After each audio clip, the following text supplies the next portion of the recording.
What?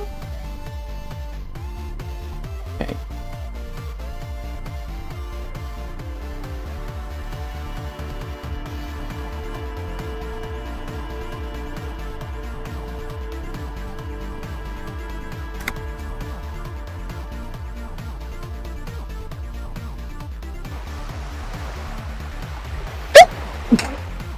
Oh my goodness. That was a big sneeze. I think I bit my lip a little bit too.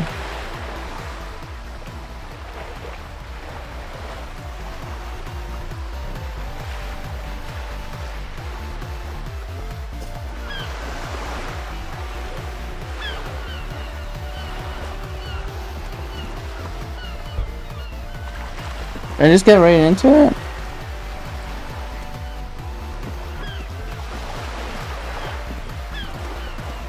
Better mouth your watch around me, boy. Let's talk to this guy. Oh, he's just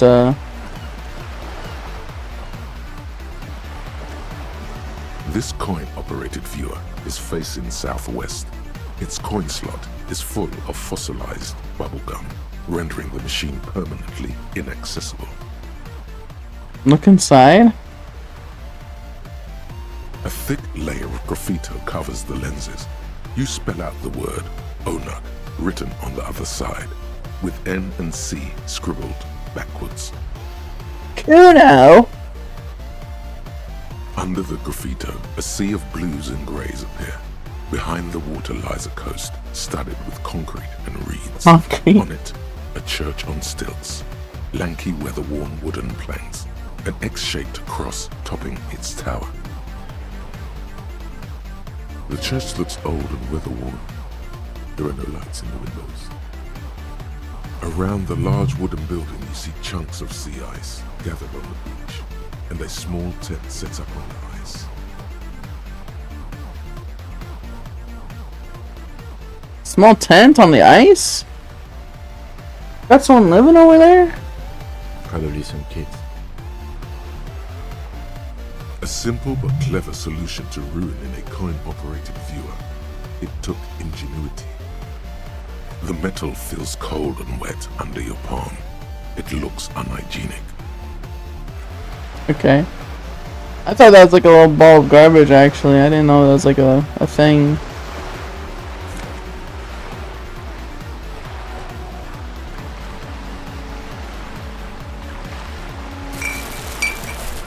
What about this one? This coin-operated viewer is facing south. The instruction manual says to insert 25 centimes and pull the handle while looking inside. Then use the focus knob to zoom in if necessary. I mean, we got some spare money. We might as well give it a try. Money disappears into the coin slot. A clunk, the ring of metal. The curtains on the display open. You lean in to catch the view. It's blurry, different blues and greens. In the middle of the shimmer stands a drab grey shape, like a ghost. The lenses shift. The ghost sharpens into an islet in the bay. In the ruins, a man-made structure is visible, a half-sunken sea fort. Its concrete almost reconquered by nature. Sea fort, sea fort. It looks as if Cool. it was abandoned quite some time ago. Nothing but a rotten tooth remains of the anti-aircraft tower. A lonely birch tree grows out of it. Whoa. Its leaves ripped from it by the winter wind. Really? I don't have the eyesight to make it up. The little brave birch tree seems to wave back in the wind. That's fun. What are you trying to tell me about? Because I lost some money, or?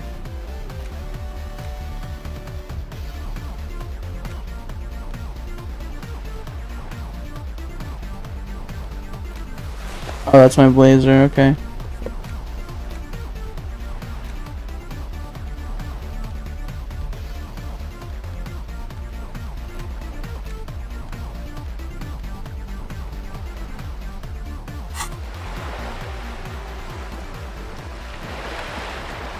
Are these Tare? Is this trash?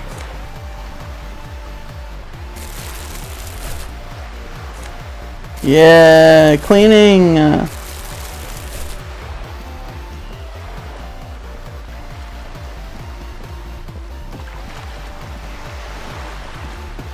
Cleaning.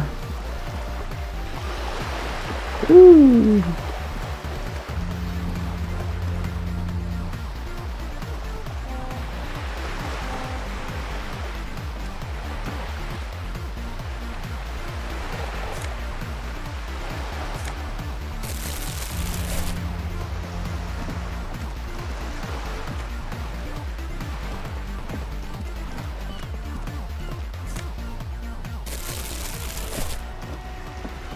I'll be right with you in just a second.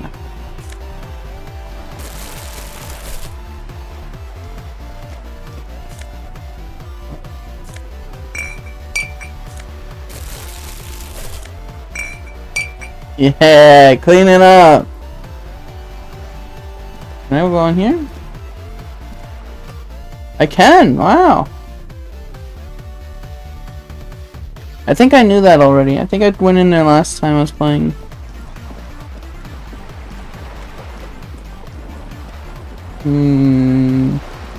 Any garbage over by the boat? No?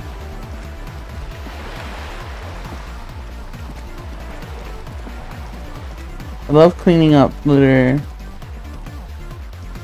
Especially if it means I can get change for it. That's awesome.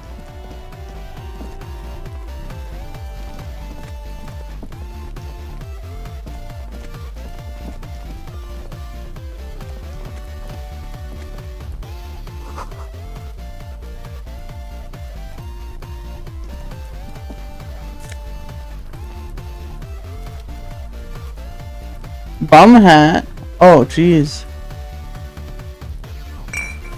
Hold on. I got a hat? Oh yeah, now that's what I'm talking about. We got the beanie out here. That's awesome. Plus one reaction seed, huh? Don't mind if I do.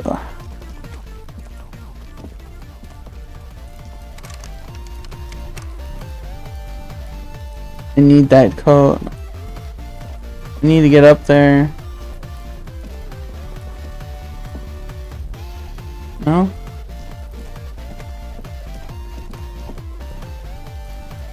Alright, so we got some options opening up here of how to spend the rest of our afternoon.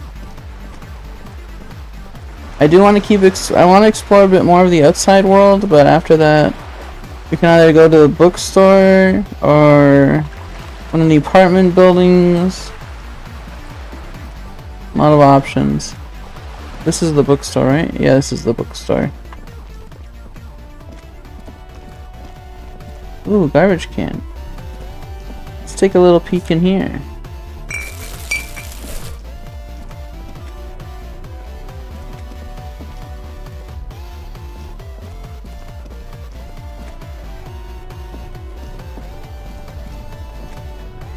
Who are you? We never talked to this character. I am a gander and a hunter and a gatherer. Feel like a traveler. That's fucking Carl from My Name is Carl. Look at him.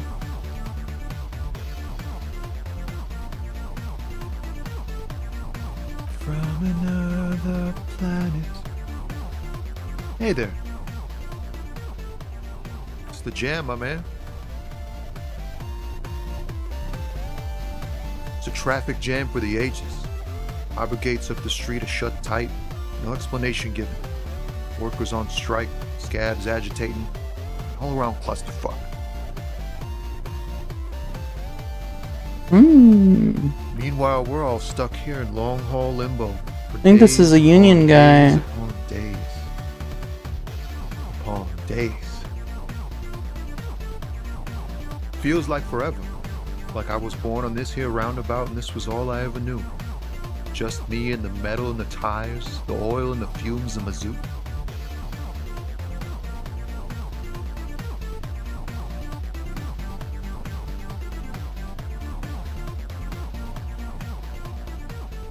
Yeah, imagine.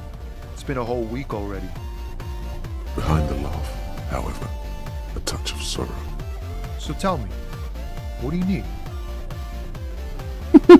Care to spare some change for a working stiff?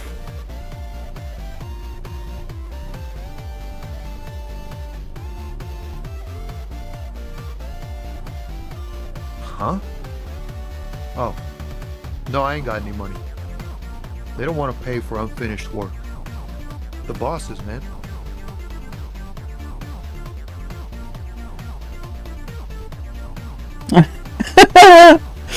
I don't know who these bosses think they are, but that sounds like a good arrangement for them. Yeah, it sure ain't good for me. Or you. I'd spare a coin or two for a city cop down in his luck. If I had, say, 4 myself. What are you hauling anyway?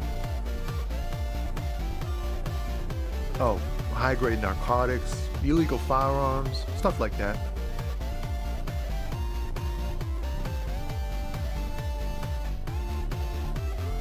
Can't even get a few jokes past you, my man. I've got another haul of foul cargo. Mostly sporting goods, tracksuits and that kind of thing. They usually get shipped to Grad and the Occident. Though we've been making headway in the Il Moran market lately.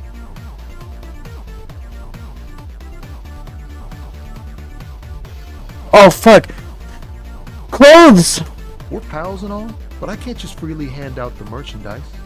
The bosses won't be happy. It's your machine behind This you? rockin' beauty. Sure is. Like a rash you can't get rid of. You interested in heavy-duty cargo machinery?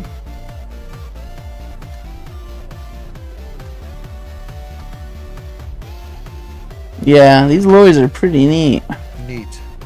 For carrying large quantities of cargo a long distance. These foul tracksuits need to find their way to the kids way out in Wamrau and Laurent Bird somehow. There it is again. A little touch of sadness beneath his cool. He thinks he's spent too long in this lorry. Not unless they've illegalized sports equipment while I was on the road. The man taps his fingers rhythmically against his arm.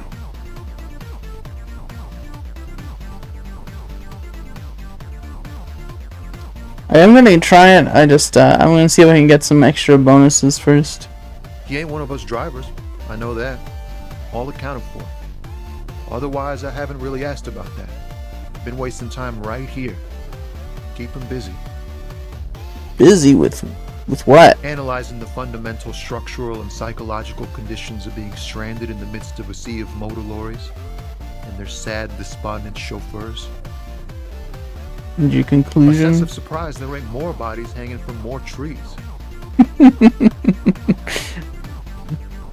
It's like, whatever's going on over at the docks, workers got a blockade set up, making demands, no way in or out. Going on strike would probably help you dodge a bullet or two. What's the union demanding? Some pretty wild stuff, I hear. Like a giant new power crane in half the company? I forget what exactly. Good on them, I guess. I've heard talk there's a company rep in town too. Like a strike negotiator type. They'd know what's up. Precise demands and so on. What do you think the company wants? They want to keep that money flowing in, my man. Ka-ching. Maybe I should go on strike. Maybe you should. Cops don't get paid much and the hours are long. Plus, you can get shot. Why not? The RCM is a self-managing organization that operates on donations. We promote our own leaders. It would be like striking against your own mother.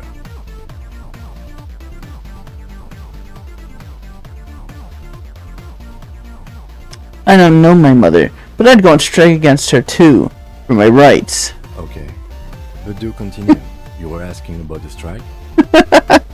Anything else? Yeah, this ain't really my area of expertise. I just do my job and get paid. I have things to do and places to be. All of us do. Us lorry drivers. Cam, your nurse. You still hang around here waiting for this mess to end. Most have scurried off somewhere to get drunk or high. Or laid. Not that I blame them, really. Not my thing. Chasing transient pleasures is a drag these days. I prefer the examined life now. Thinking, reflecting, observing. He tries his best to look nonchalant, but there's a rigidity in him, as if trying to conceal something warm and deep beneath a cool exterior. You seem like a man who knows about drugs. Ah, man. Me and narcotics go way back. Had some good times surfing the psychic waves of my own consciousness, you know? But those days are behind me. There are other addictions in my life now. Why the inquiry, my man? Just be straight with him. Just be straight with him.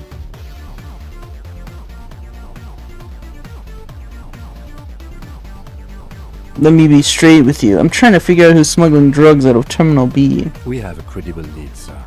Someone on this roundabout is waiting for a bulk shipment from the harbor to load it on their lorry and drive it to Jamrock. Not me, man. No way. I don't need any trouble. Shit's bad enough anyway. This jam's got folks up in arms, and I'm afraid it's headed toward a conflagration.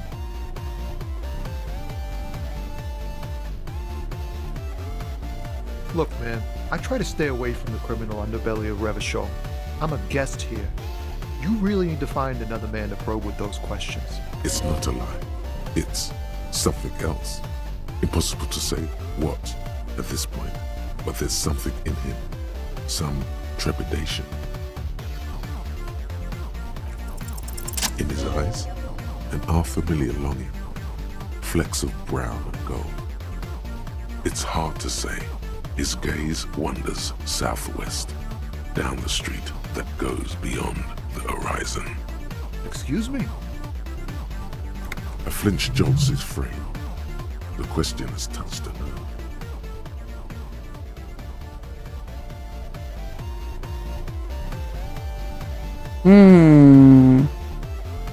Man, I don't know what to say. Not much anyone can do. There's no helping in absence, you know. I miss my family. They're all I have. My wife, second kid on the way. Hi, All Gargo. the way in Diora. And here I am stuck in this shit, so far from home. Diora. Diora of the Seven Seas. It's on the other end of Le Caillou, pretty much. On another island called Laurentide, off mainland. We've got a little place there. I can almost hear my kid laugh when it snows. What's it like? Good. And bad. An ache that brings you joy. I think of them a lot. Sammy's Dream stream up these filter silly makes those scenarios in emotions great so much detail better. of living with them. It comforts me. Yeah, I was noticing. They look quite crunchy. They look They look a lot spikier, sharper.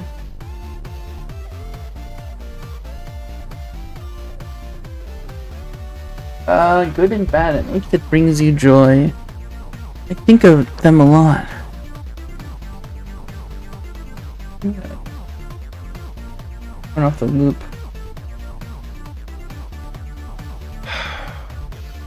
What about you, Cop Man? You missing someone? Is that what it is? This feeling?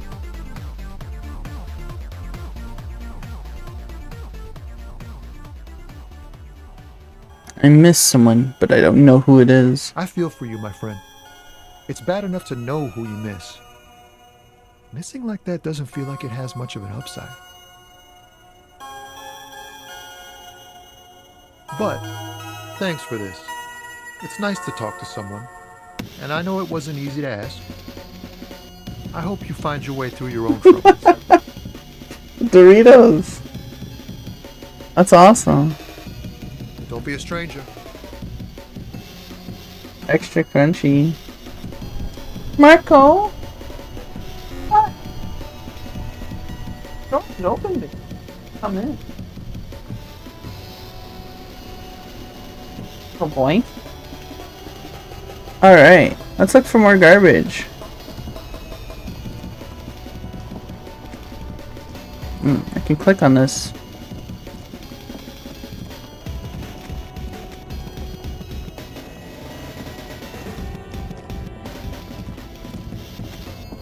What is...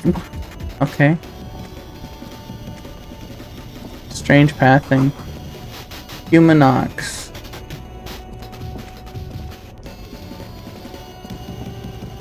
An old monument stands in the middle of the traffic island, pointing toward the sea. It looks as if it's being reassembled piece by piece, secured and mounted in the air with the aid of numerous ropes and rods. Oh yeah, look at that thing. It's barely hanging on. A silver plaque on the statue's pedestal reads, "I am Philip III, the Squanderer, the greatest of the Philippian kings of Revachol, son of Philip II, the opulent, father of Philip IV, the insane." Not a good track record of mental health in that family.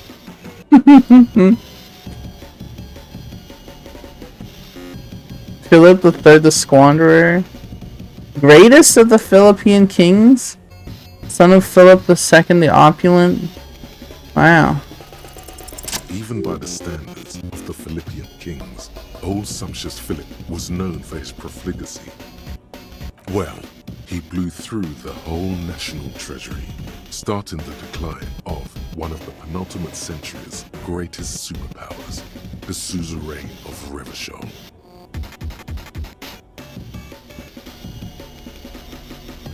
His own maladministration foreshadowed the fall of the monarchy during the anti-centennial revolution, an end to his family line and the monarchy on the Insulindian Isola.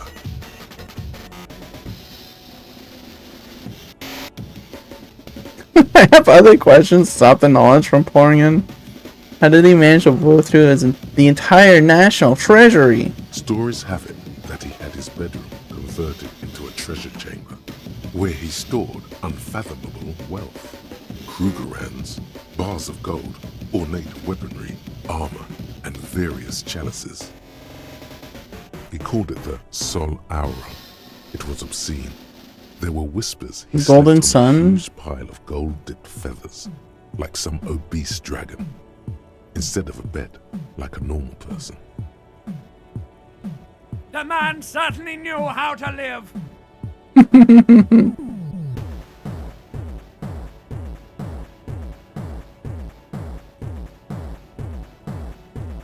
Deplorable farce. No wonder everything went to shit.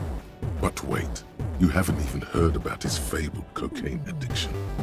The what now? You see, old Philippe wasn't just good at squandering the national treasury on gold and ceremonial weaponry. He was also a prodigious snorter of nose candy.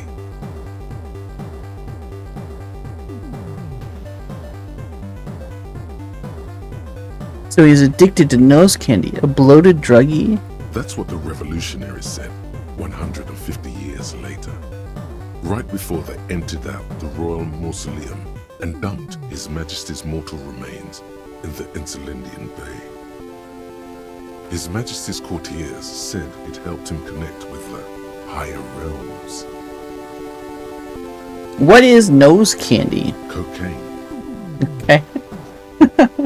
I mean, I knew that, but figured it'd be a bit more of a response, but whatever. Beneath the cold waters of the Insulindian Bay, thrown there by the revolutionaries after they cleaned out the royal mausoleum. What happened to the statue? The original was blown apart by communards, then further damaged during the landing of the coalition's airships during the turn of the century revolution, when Martinez was leveled. Who restored the monument?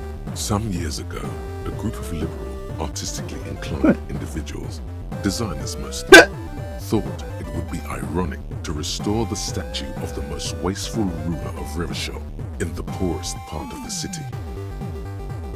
The statue is supposed to capture the moment it was blown apart, like an instant frozen in time, a rare butterfly trapped in amber, floating on a sea of shit.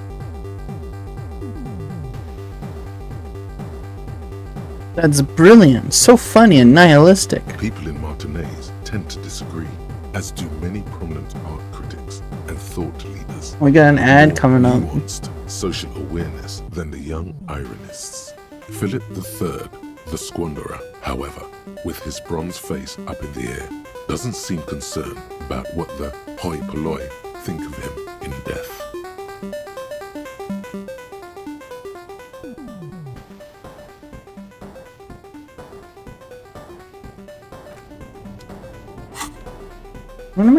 Why am my inventory keep lighting up?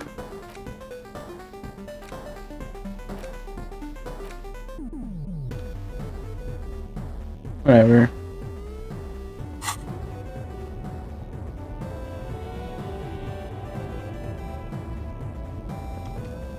Garbage? Whoa, whoa, whoa, whoa, whoa, whoa, what is that? White tank top. Don't mind if I do.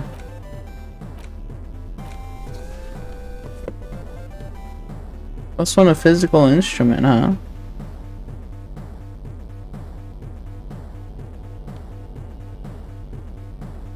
How's he look with it on? Kinda bad.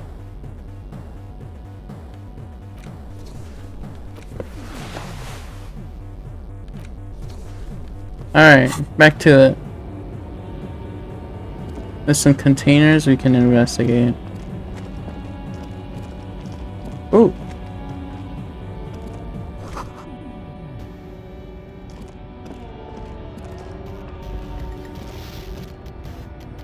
Change? Spare change?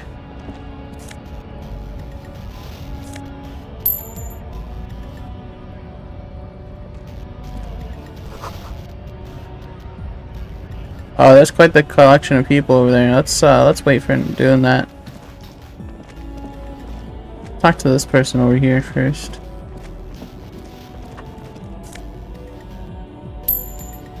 A whole $1? Getting loaded. Alright, who are you?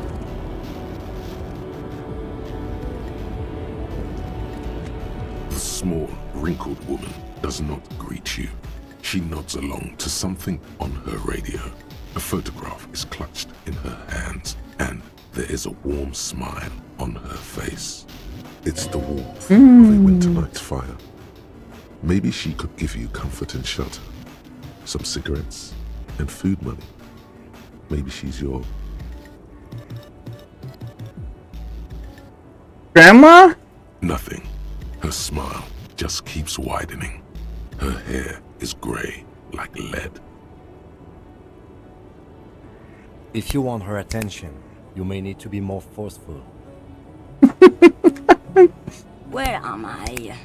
Who are you?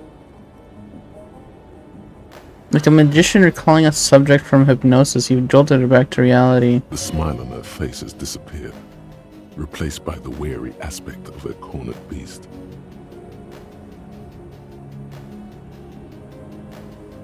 Are you alright, ma'am? You were out. Never mind. I remember now.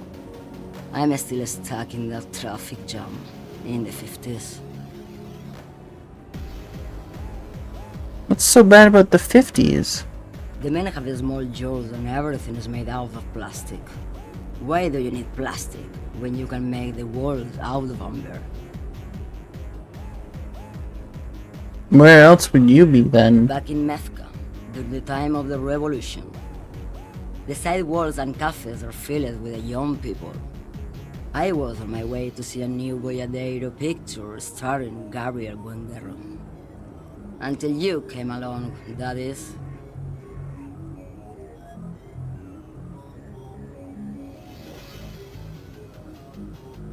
Sorry to interrupt your dreaming, ma'am. I wasn't dreaming. I was there, Lomano. It was early spring, and the mine behind the Black Sun had just come out. The posters were 20 meters tall. Everything was golden. While you, people, were tearing each other apart over your petty little revolution, in meth, it was a golden age. Take it you were in Mesk when you were young? Someone was.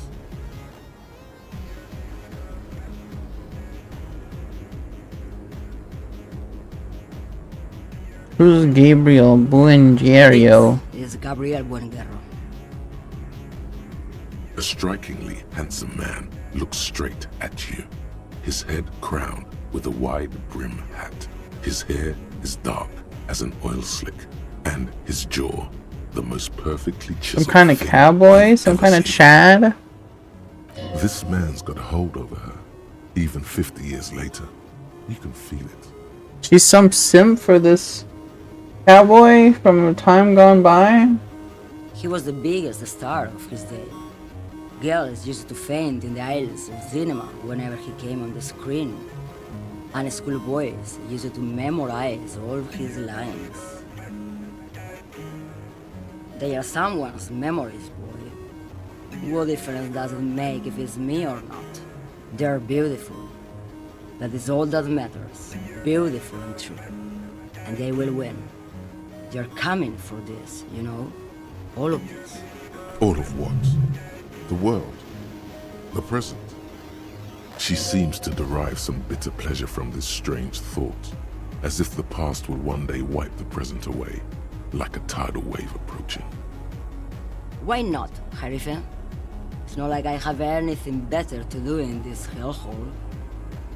I really like her accent. She settles back against the railing of her motor lorry. Behind her, nuns of memorabilia, photos, and knickknacks line the dashboard. What are you hauling? Diamonds? Of course not. But wouldn't it be marvelous if I was? Whatever stupid things they put in the lorry, I imagine. You don't know what you're hauling in your own I lorry? quit concerning myself with that a long time ago. Besides, I don't drive the lorry for the cargo, if you know what I mean. It's a cargo's Then contraband. it's contraband, Lowman. What? Do you want to take an old woman in? Be my guest. Lock me away like Bad Hand Hermenegildo.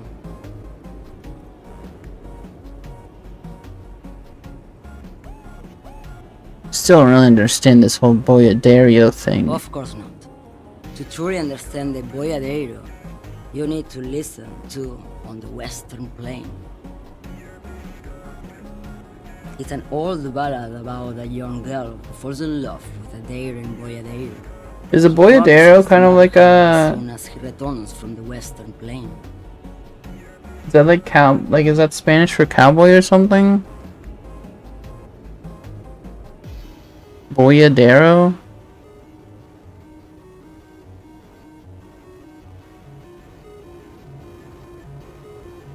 And they live happily ever after? Don't be stupid.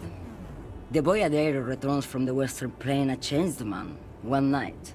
As he and his beloved are out walking along the river Margaret, she pleads with him to give up his riding and settle down. Think I see where this is going. So the Boyadero strangles his beloved and throws her body in the Margaret. Then he rides off, because the Western Plain is calling to him. That's not where I thought that was You going. have to understand. A true Boyadero needs a whole horizon to himself. He can't be tied down by man or woman. His beloved was selfish. She didn't know what it meant to love a Boyadero. What if to truly love a boyadero is to float lifeless downstream? Before I came, you seemed away. She's just a distracted old woman. We should maybe let her get back to her things. You hear that, Lowman? I don't think your partner likes you spending too much time with me.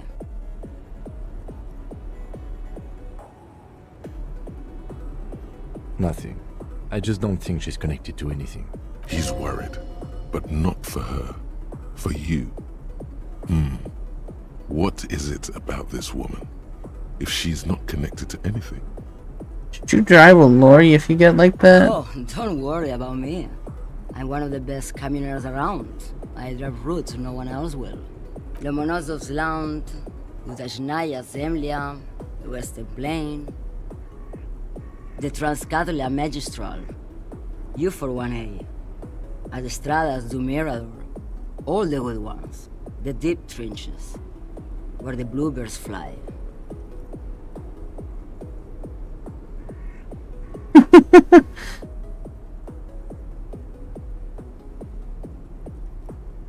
I'm something of an expert in blacking out. You should take better care of yourself. You're right, Lowman. I'm the one who should take my health more seriously. Thank you for looking out for me. A correct appraisal. You're quite shabby. Is that all you woke me up to say? What do I need drugs for, Lowman? What I see, what I feel, the great adversary, no drugs can compare. The adversary? Yes, there is a protagonista and an adversario. I am on the side of the adversary. There's no coming back from that hole.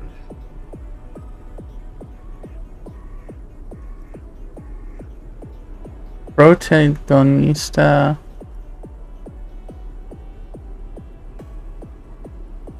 Oh, protagonist, like a hero and a villain.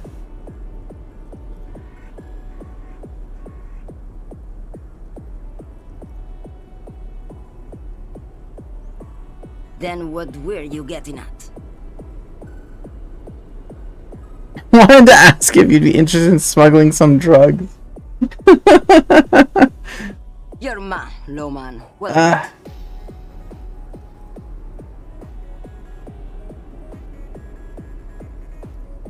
it.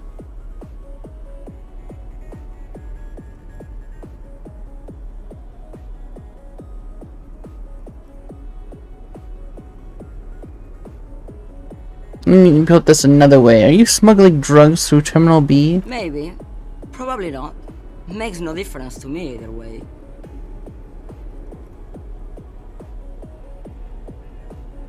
Just this month, I made half a dozen trips from Saramiriza to Grad, on the U41A. What do you think they take from Saramiriza to Grad, Lowman? It's diamonds, Lowman, obviously.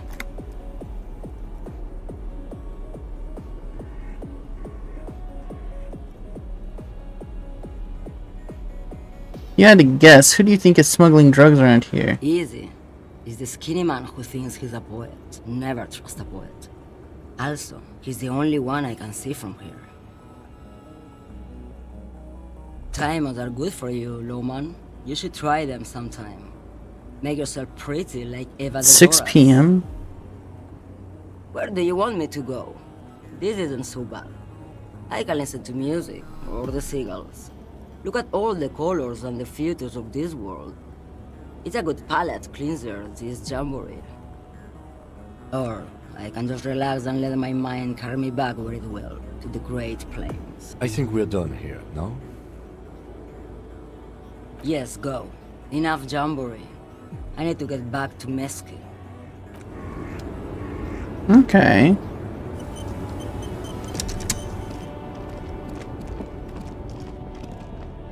Can I get down in there? I can, and there's something to look at.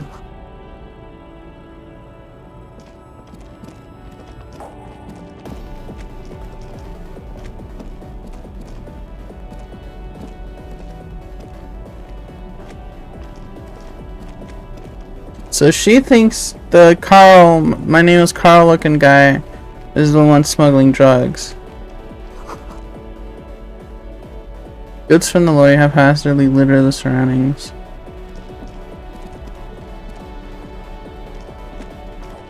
Let's talk to this guy again. Hello again, my man. What's on your mind? Okay. He doesn't have anything new to say after that.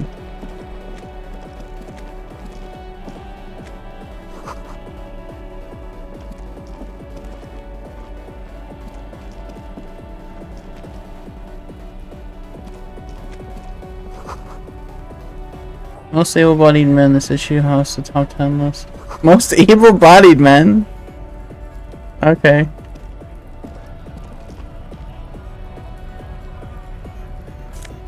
Ooh, battery! Oh, it's magnesium. What do you think, mister?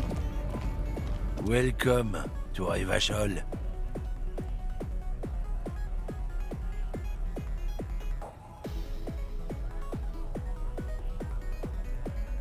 Hey, I know Revachol, that's where we are. Don't you welcome to Revachol me. My grandfather came here from a 3,000-year-old racist isolationist culture, while your ancestors came to this island a mere 300 years ago. Every school of thought and government has failed in the city, but I love it nonetheless. It belongs to me as much as it belongs to you. It's men like you who keep Revachol divided, making it that much harder for everyone to climb out of this post-war limbo. Oh, come on, man. I just said welcome to Rivachol. It's a lorry driver thing. I know exactly what you meant. You think my kind doesn't belong here, that I should watch myself and behave. But you see, I'm an officer of the RCM. It's actually my job to make sure you behave. I would advise you to remember that. Silence. Kind of power tripping a little bit there, Kim. Your partner needs backup. Now's your moment to shine.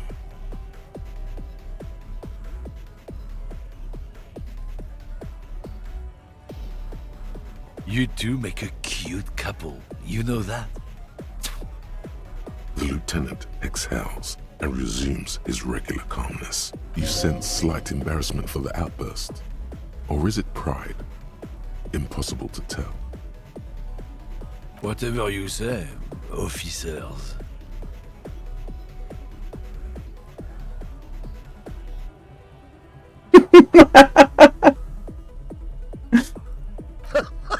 Oh man, that's great. Look at that guy go. Haven't seen anything that funny in a while. God damn. Thanks for that, but no, it's not mine. What are you hauling? Oh, not much anymore. I'm here to pick up some cargo, but the dock workers are on strike, so it's a sit and wait on your ass situation. What kind of cargo are you supposed to pick up? Apples. Apples? Yeah, apples. I take it you had other questions? He's given you the runaround. Let's be honest, you were bested.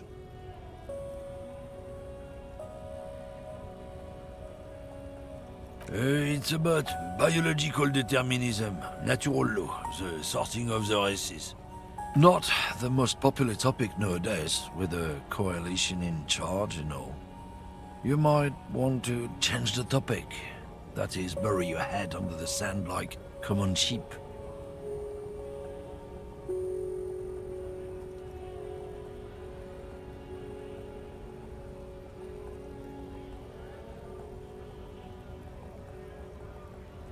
I'm not just racist. Look, I've read books, huh? The science of racial theory has all been proved, even if some people don't Guy want sucks. to accept it. People who've studied these things say that you and me are superior by design, so naturally, we Occidentals should be in charge. Obviously, you can see the merits in that. I can really tell you're a prime example of superior design. Open your eyes. Haven't you noticed something different lately? An unfortunate downturn, maybe? Huh? When members of the superior race cease to believe in their innate superiority, they stop competing for resources. The problem? The damn kips are showing a real good game lately. Same with the mosquitoes. And the other introduced species too. They're on the precipice of cultural victory.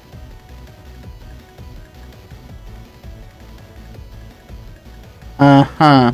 It's true. Also, you need to realize the dangers of mixing races. Who knows what might happen? if people don't stay in their birthplace. You might end up with Okay. a new sub-race with a Hi, new Marco. characteristics leading to extra competition. That's why you've got to control the offspring. What do you mean unknown character?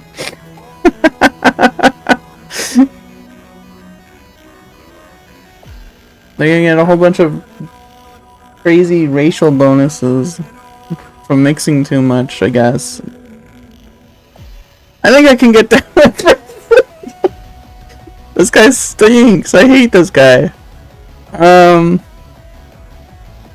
Why don't you go fuck yourself? Don't push your luck, Runt. What a piece of work. God damn.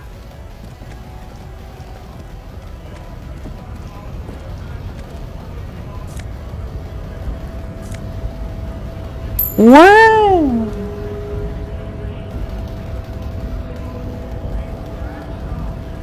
What are you talking about? Marco.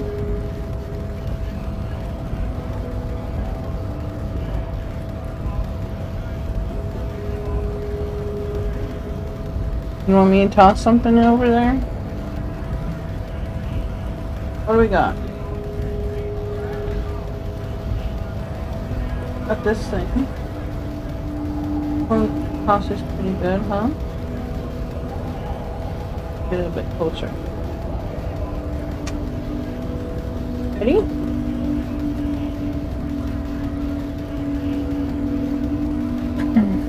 What's this say? Reet. I can go in there? Should look around a bit more. I don't know if I ever checked this door.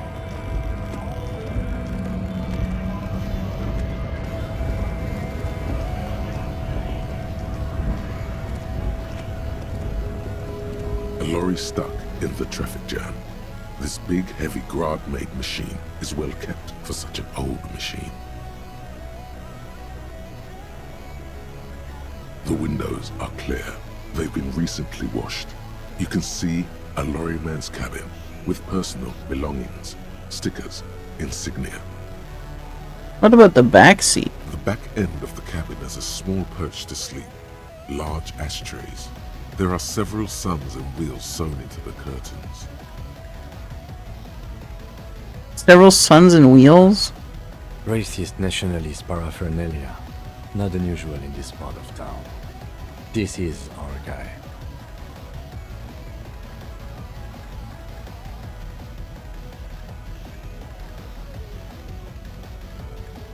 Likely, yes. This guy's proud of who he is. Drapes it all over his machine. The driver has adorned his space with a substantial collection of peculiar paraphernalia. Proclamations about honor, strength, and purity are glued to various panels.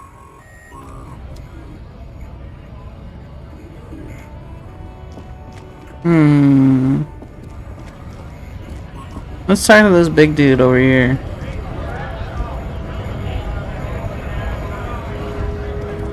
Bastards! We have a right to work!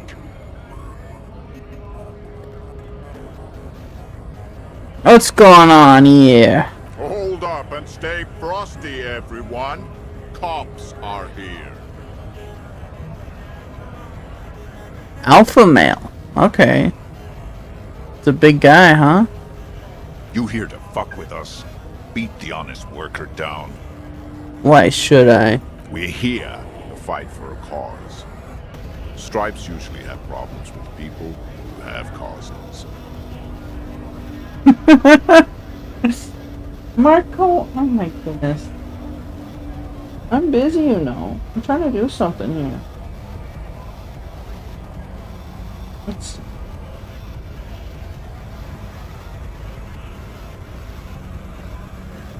He wants to play fetch.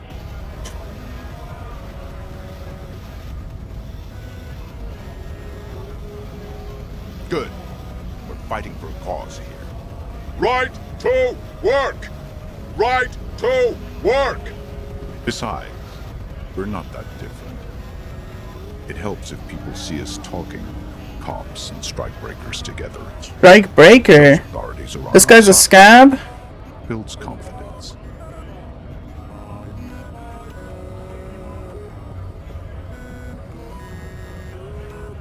Rights of people, rights of workers, to have gainful employment, to make a salary, and feed their families. Might be time. Don't let the fat bastards tread on you. Cops tend to side with the higher-ups, but you're essentially still workers. I don't trust cops, but I can see you understand the right to work! Right to work! Maybe you should ask them the questions, like why we're not allowed to make a living here. Shame on you! We have families to feed, you piece of shit.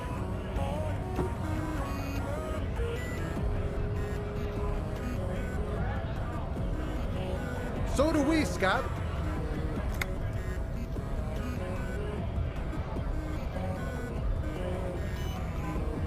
What is a strike? What? Honest men and women with rights to work, to be useful, not toys for corporate interests.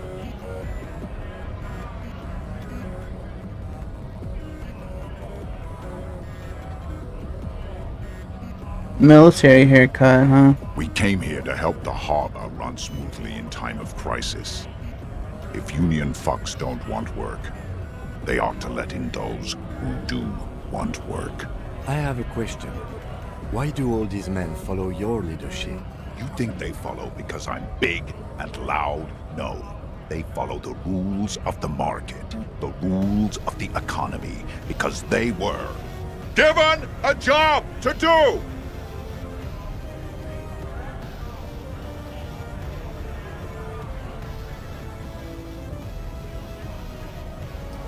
What exactly is your goal We here? were promised work.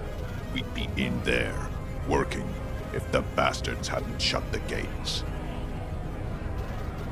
You're unable to breach the entrance? Main gate's locked. Would take heavy ordnance to bust it open and try to get in through the secretary's office. Door's locked. The guard's blocking the way to the access panel.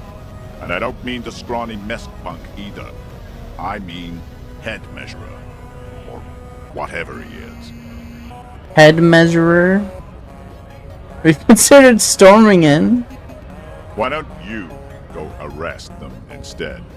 I'm sure they've done plenty of criminal shit. They have that look. What do you mean by... What do you mean by that? How can someone look like a criminal? It would be better for the neighborhood if you went home. At least for now. If you can't get in anyway. No! They will give up eventually. Or get drunk. Leave the button unguarded. Then we charge.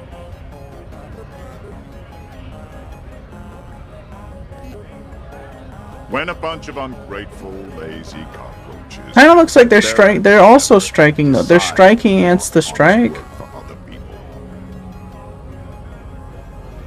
Beats me. They mumble nonsense about boardrooms and workers' rights, while we have the right to work! There's something odd in the way he carries himself. His set of clothing looks vaguely mismatched. The different pieces of the attire seem ill-fitting. His shirt is far too small and an unpleasantly tight fit, while the overalls, held up by a belt, seem to fit a man with much more corpulence. He ignores your question, choosing instead to turn He's to a the plant. emaciated workers, raising both fists in the air. The clothes are obviously not his. You've been talking to him for quite a while now. Something is off with this guy. Ask him where he's from.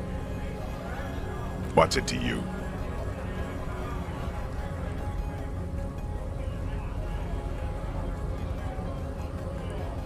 Am I a suspect? Done no crimes. I only fight for the rights of people. We're all workers, right? Workers stick together. Came from the eminent domain, Jamrock. Backgrounds in odd jobs, heavy lifting, cargo hauling, bouncer work. I know the drill.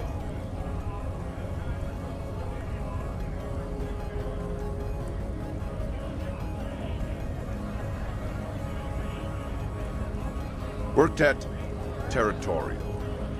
Ring a bell?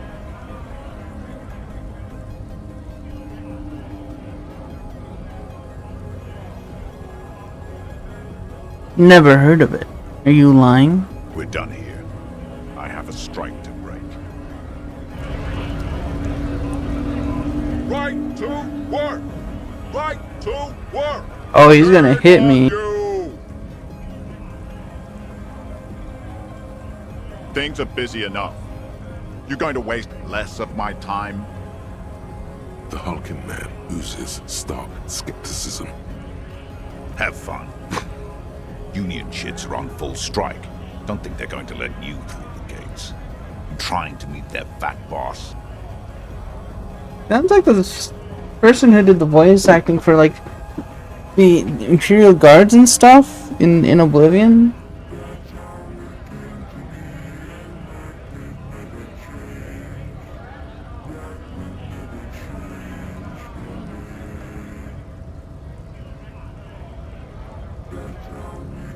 I know nothing about murder. The mention of a killing sends a barely noticeable shiver of tenseness through him. Interesting. Wouldn't put it past these harbor bugs. They'd do anything to stay alive. Right to work! It's shameful. Cops doing nothing. You should bring backup. Open up the gates for us. Blockading gainful employment for workers is a crime.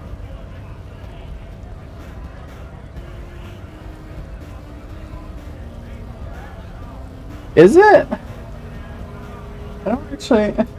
I've never heard of that being a crime.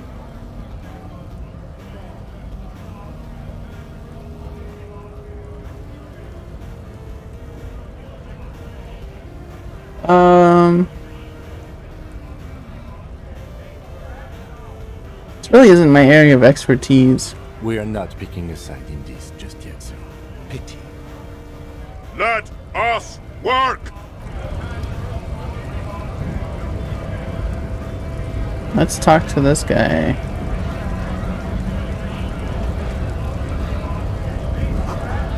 Measurehead. Oh, is that the Nazi? It says GRIH. Scab?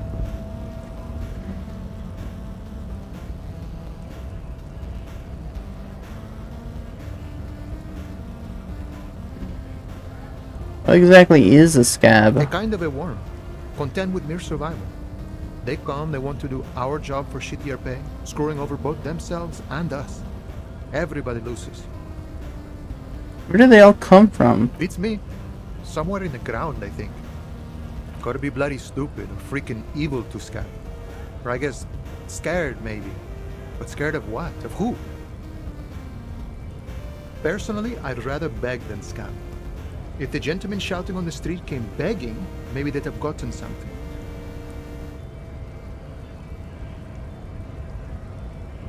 We've explained the matters, but they don't listen.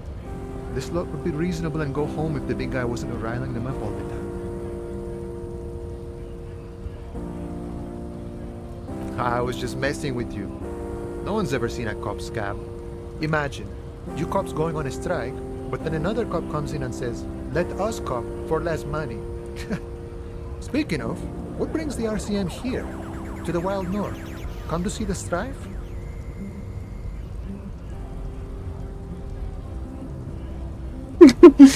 But short on money right now. Sure thing, my friend. I can help you out.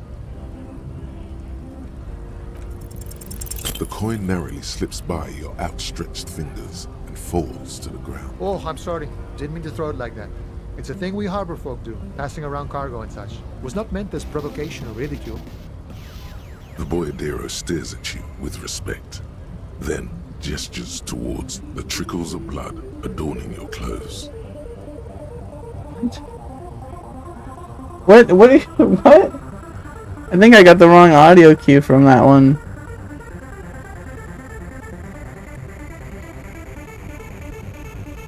Right, always glad to help out the RCM. We're on the same branch, you and I. Humans, I mean, not slithering scabs. Murder, huh? That sounds like a lot of hard work. You'd never see me investigating a murder. It's actually very fun and easy.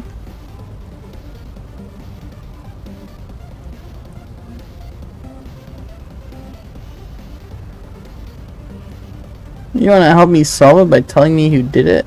Of course, Policia. It wasn't me. You can rule me out. Easier that way. Should we? He's nice.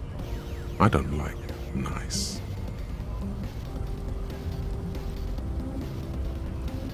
I need to know what's behind these gates. I'm exploring. My friend, I respect the right to roam. The open range awaits. I don't operate in that capacity. I'm not a granter of passage. The passage grants itself. Beneath the jolliness, he suddenly seems doubtful. Aye. Walk right past Measurehead and go in. Yeah, the 2.5 meter tall Semini Supremus is there. Walk right past him. Then press the button to unlock the door. Then go past him again. And you enter the arbor through the office. Está.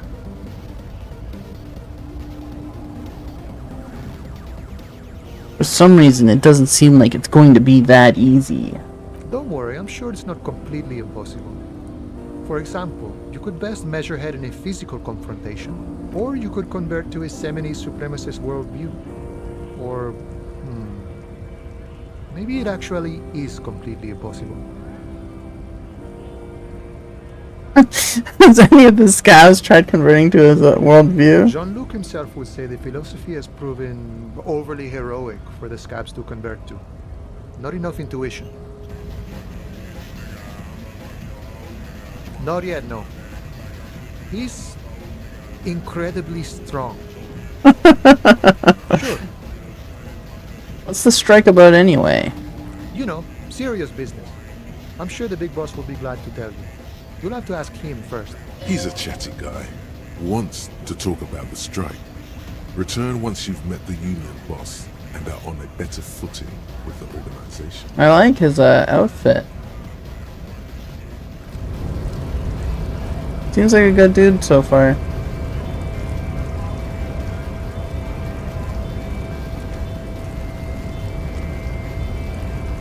How are you supposed to get up in like places like that?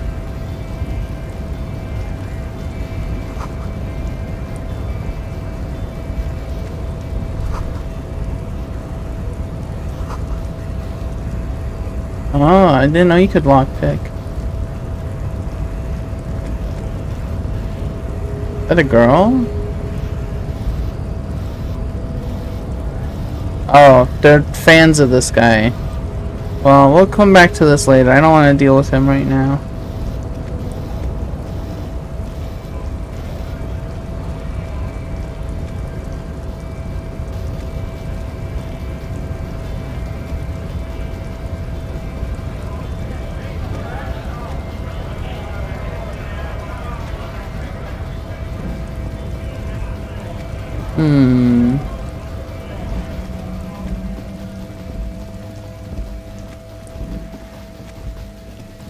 Is there any garbage I've missed? Maybe there's garbage up here.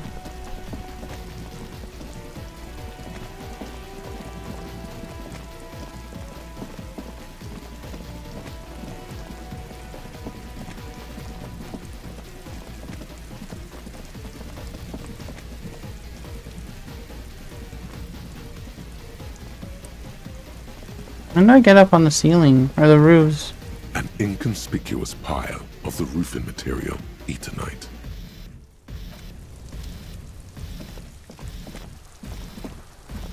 Perception, huh? Can I get back in here?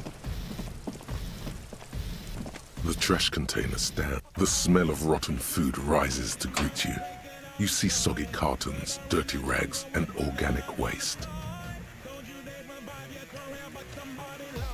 The container sounds a muffled gong.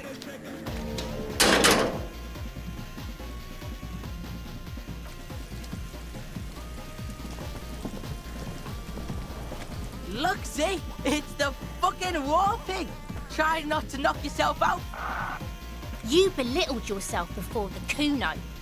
Now you must seek his forgiveness.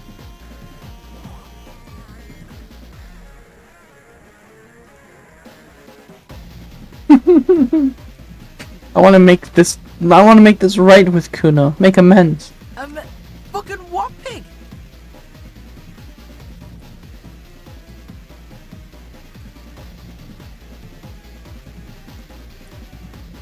You're a cool dude. Let's just bury the hatchet, okay?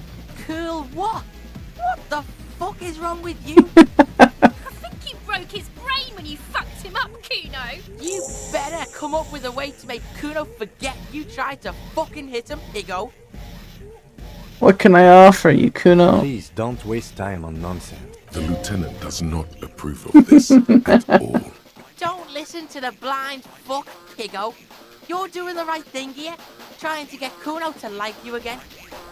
You can pay tribute to Kuno with drugs, or cigarettes, or some wheels. Kuno could use some wheels. Motorized carriage shit. What are you doing?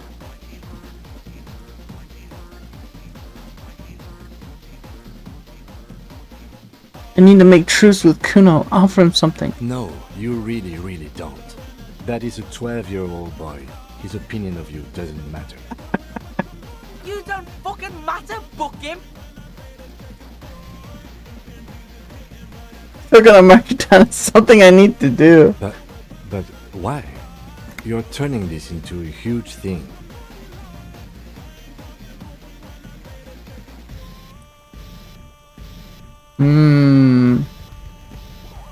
In punching, someone always ends up being someone's bitch. Don't you know anything about male power structures, Kim? You're totally unraveling, officer.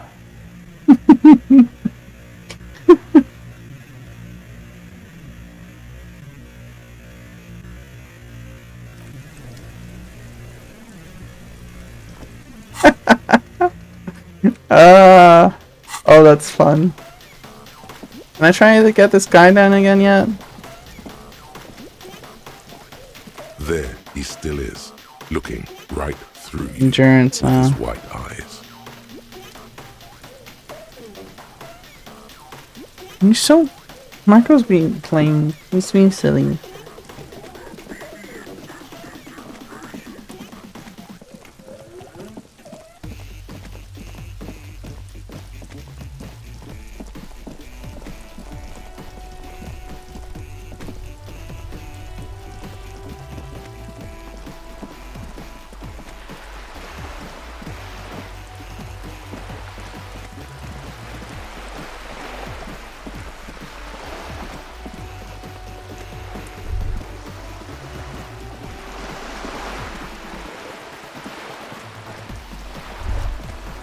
The sight of bullet holes stirs something in you, making you forget the lieutenant's surname. The faded marks are too degraded to draw any forensic conclusions, just chips in the sandstone. Where? There? Those are old. Yes, the one that happened half a century ago. Those bullets were fired during the revolution and do not warrant an investigation by officers of civil law.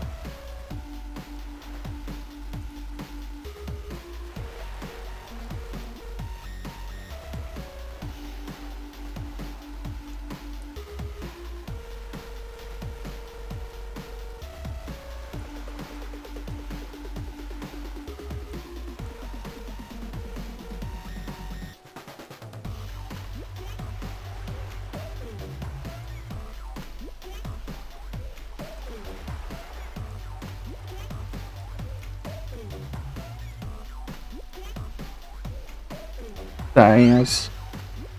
Keeping an eye on Marco. Hi, Mecca. Can you tell me about this revolution? Not much. I don't have a fresh perspective on it. Shall we go? Well, I think I've got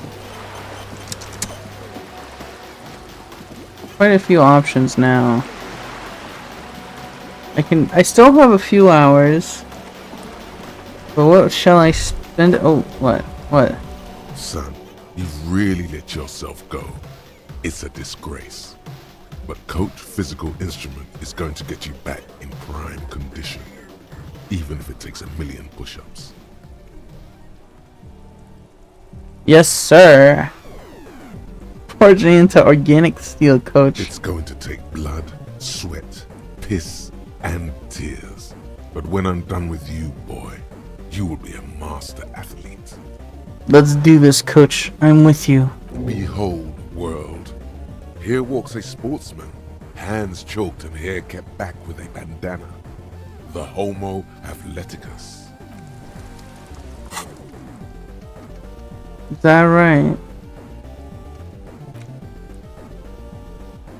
-2 encyclopedia turns my brain off. Trying to get some work done. Suddenly a voice emerged from within you and told you you're a wuss, a namby-pamby, a sissy, and a limp jellyfish. Don't like that language, but okay. The voice has zero gender sensitivity and even less empathy for underwhelming athletic performance. Can you become a...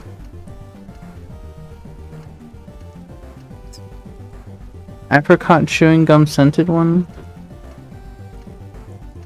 Boyadero? Actual art degree? Magnesium based life form. Lawjaw. Okay. Oh my god.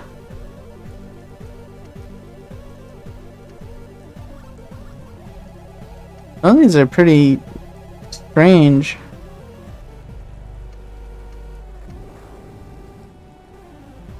Almost right.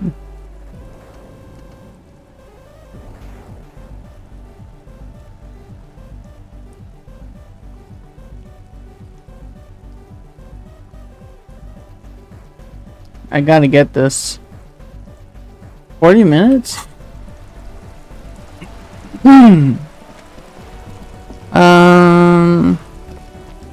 Okay, options. I could go in the bookstore. I could go talk to head guy. Oh, I don't think I've been down here yet.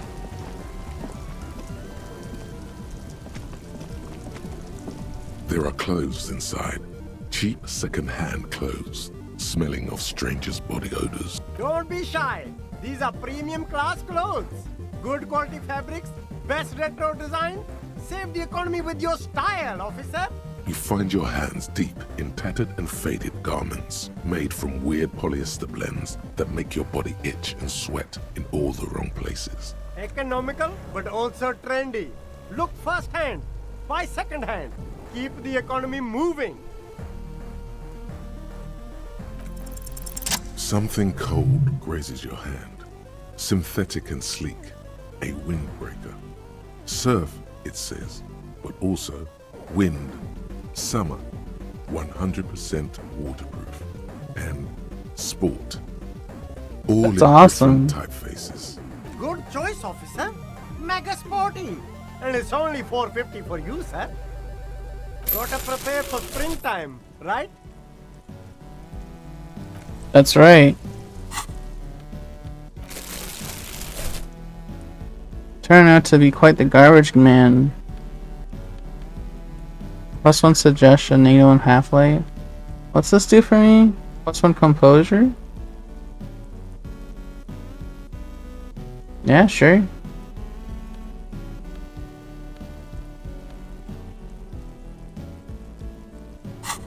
I gotta collect all the clothes.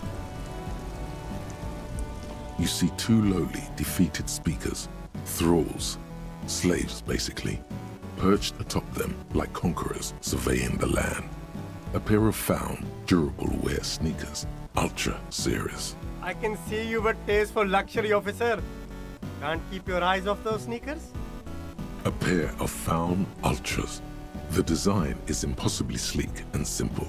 A futuristic silhouette with a sleek monochrome colorway, a jet black upper, and a silver-lined midsole.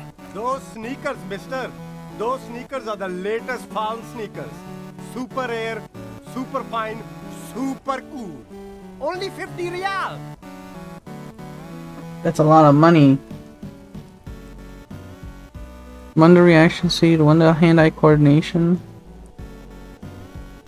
These once respectable speakers have been conquered, reduced to a mere prop by the indomitable Faun Ultras.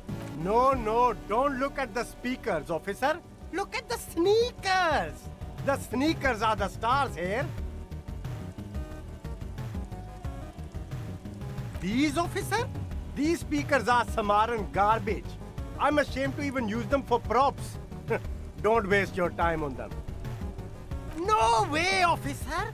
These aren't for sale. They're bad speakers. Lo-fi socialist junk.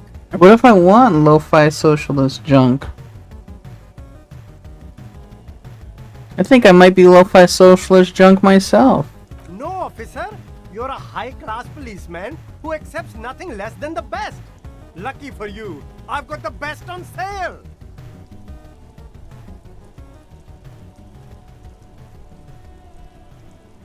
I want the speakers. Well, if you want them... But see, they are the pedestal for my sneakers. If I let go of the speakers, where will the sneakers go? I can't leave premium lifestyle sneakers on the ground. If, on the other hand, you wanted to buy the sneakers too, I could maybe throw in the speakers for little extra. 50 cents? I might have to buy the sneakers. Super cool! Now the premium lifestyle is yours, officer. The sneakers seem to vibrate in your hands with an almost mystical energy. The junk is yours, officer. Happy listening. Try not to hurt your ears with that Samaran garbage.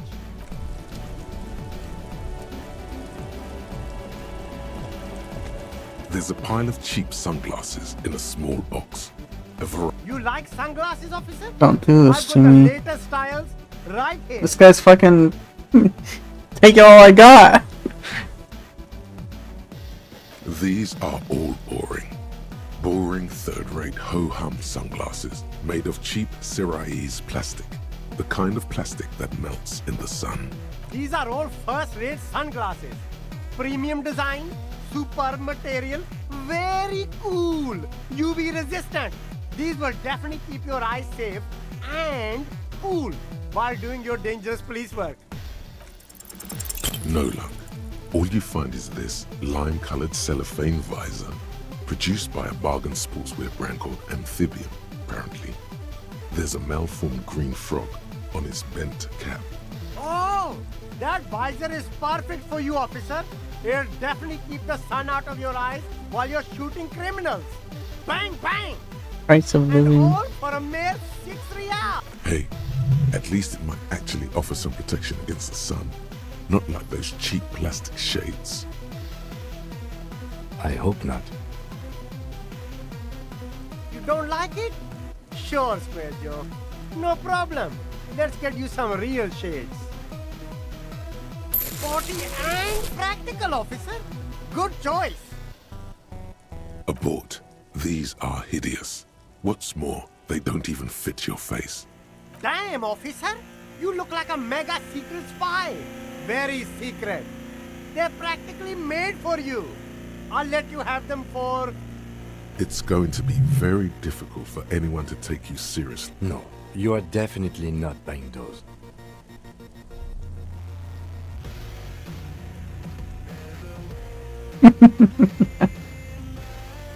No, I can't. We can't walk around with you looking like this. Okay, fine. Go ahead. If you want to look like a walking midlife crisis, then. The lieutenant's reverse psychology for Betty doesn't work on you. If you want to look like a mega secret midlife crisis, that's your choice. Yeah, yeah. Good starter pair, officer. And when you're Need ready to some upgrade, come back self-destruction. and see me.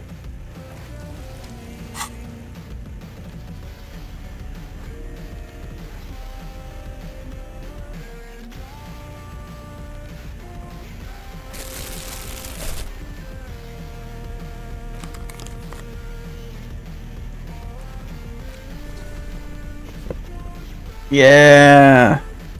Oh, I'm looking good now. What do I look with the? Ooh. I think I like the sunglasses with the beanie on more than the visor.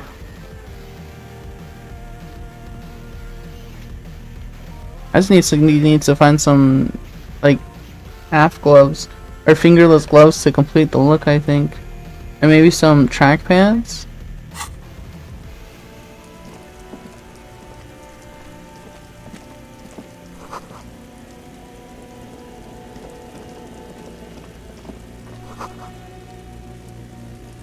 Tower acidic and strangely comforting.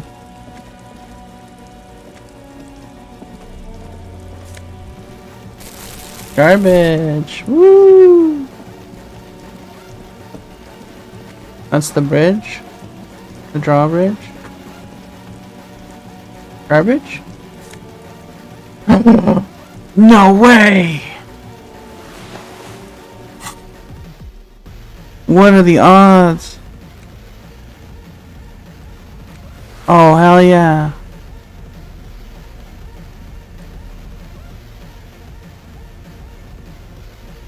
Got a lot of electrochemistry.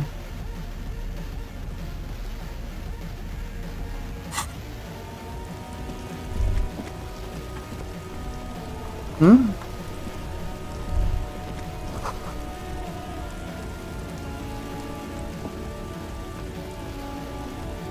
Okay, true.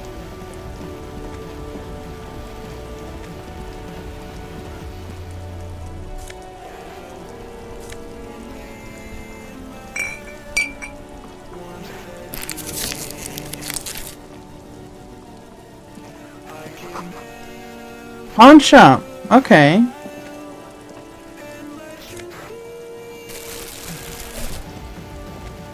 Well, who's this customer? Water lock out of order until Wednesday. A couple of indicator lights are missing from this control panel. Loose wires dangle from the now vacant holes. In the middle is a lever. Beneath it, a small metal plaque. This panel usually closes the waterway, turning it into a bridge that lets you cross the canal. But there's a crashed salmon and butter sign in the way. Pulling the lever probably won't do anything. You pull the lever all the way up until the metal clicks against the contact pins. You hear a soft clunk. Then nothing happens. I don't want to break it. A spring brings the lever back to its original position. You still need to close the water lock to get across the canal. Some other way. Wasn't there a sign over there saying functionality will be restored on Wednesday morning?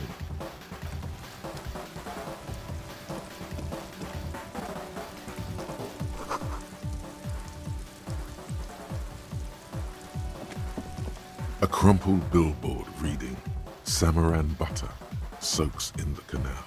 Two ugly lines mar the bright countenance of the blonde boy depicted.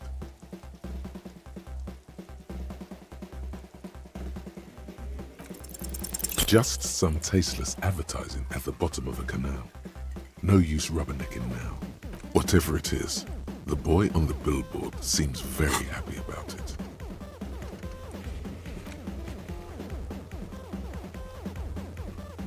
What day is it today? It says it's day 1, but I don't know what that means.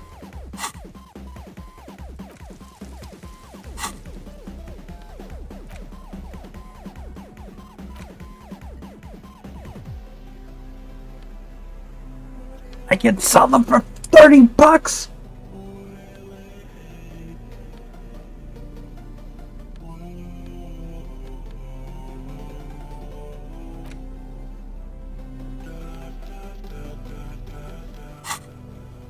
Oh my lord.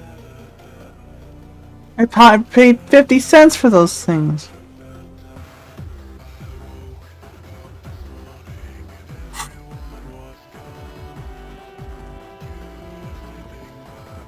Oh, he still needs to talk to this guy. Evening, officers. A burly man hangs out by the waterlock. carving up a generous serving of salami with an old hunter's knife.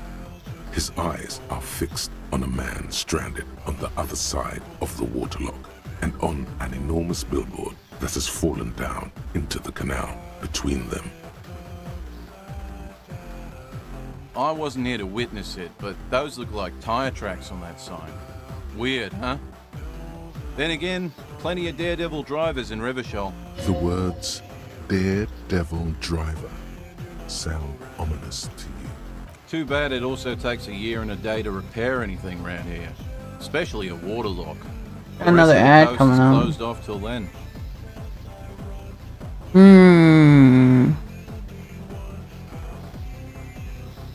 So that's salami? Sure thing.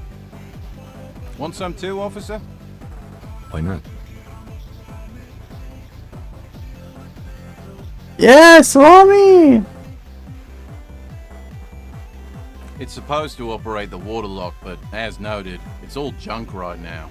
Disabled because of the blockage. Safety measure. Turns out the panel needs a special key to be reactivated.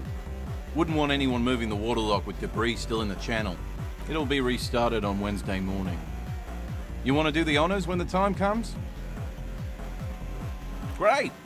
Just drop in on Wednesday if you want to see the waterlock at work. They say the canal crew will be here at 7:15. The coast part of the map is inaccessible until the third day. Well, there's the fishing village, Fishing an abandoned village. fish market, a bizarro church. Not much use to the congregation, though. There always seems to be something wrong with it. Yeah, not really much else. Just bombed out ruins.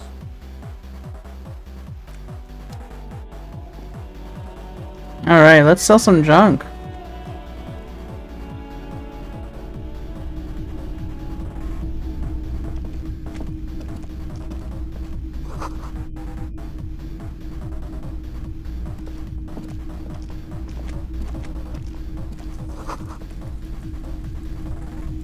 DEI. Diversity? I don't actually know what DEI stands for besides diversity. What did that say? I didn't even see it. It's like a log or something, right?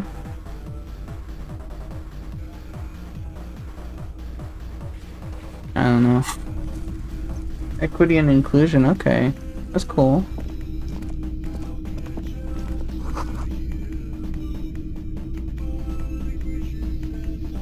A typical Martinez streetlight sits among assorted floor and table lamps.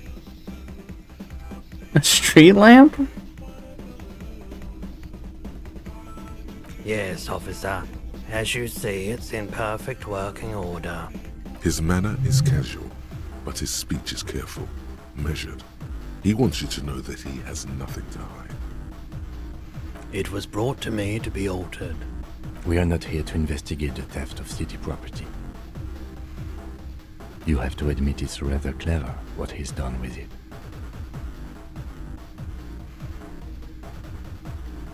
$700 real. A bargain, I dare say.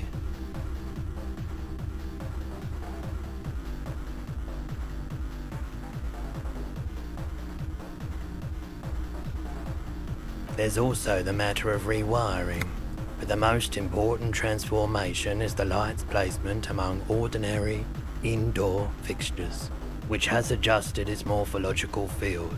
The light became suitable for use inside the home just a few days ago. I'm not sure if it's actually possible to get that much money. The light pole has been carefully cut, and the wiring has been redone and attached to a standard indoor plug. The light buzzes faintly, but persistently.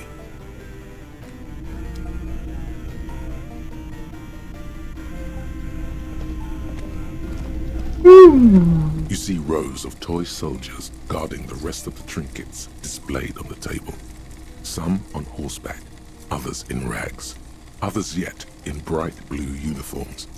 All are stern and unyielding in their duty. Try to find something pretty and cool here, then use it to win her back. In her bag? Yes. Buy something nice. A figurine. This sounds off. You shouldn't trust this guy. Inland Empire's never steered me wrong. Big men on big horses, clad in lamella armor and carrying flintlocks, the kind that would mow down a line of enemy soldiers in the blink of an eye. Franco-Nigerian knights. I used to be very serious about these guys. A long, long time ago. They're not all blue.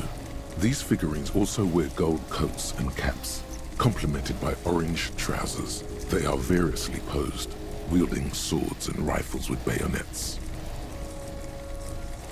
This looks like Renee, the old guy who was playing Petanque. This is what the loyalists looked like, I guess, at first. Then they wised up and got camouflage.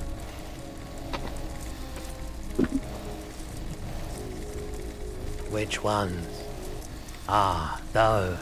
Yes, they are. I find the paint job a bit gaudy, but children like the bright colours indiscriminately. This set of soldiers isn't meant to look impressive. A few have rifles, but most of them carry pistols. Some even shovels and tall sticks.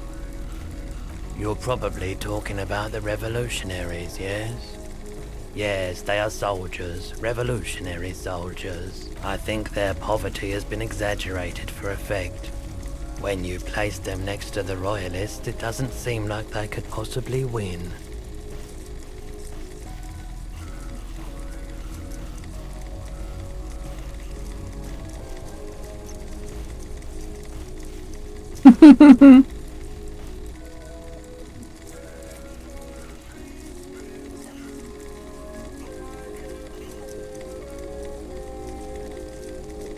It's meant to give people hope.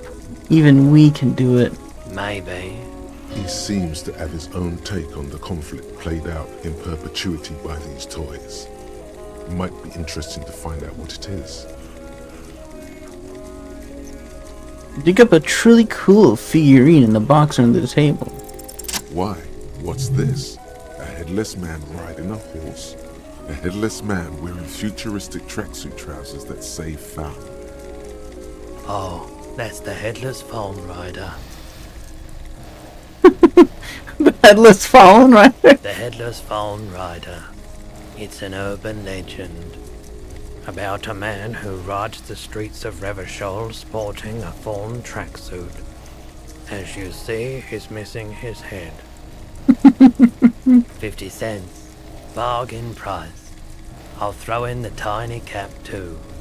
I think he's looking for it, or something. That part of the story has many interpretations. Okay.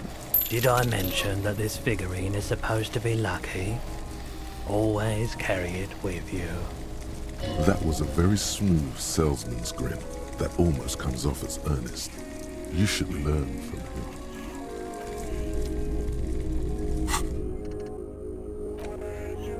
Might as well should keep.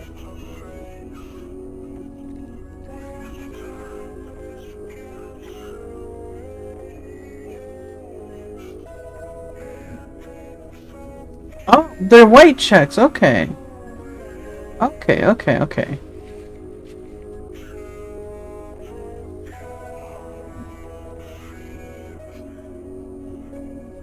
Those on white are available to try now.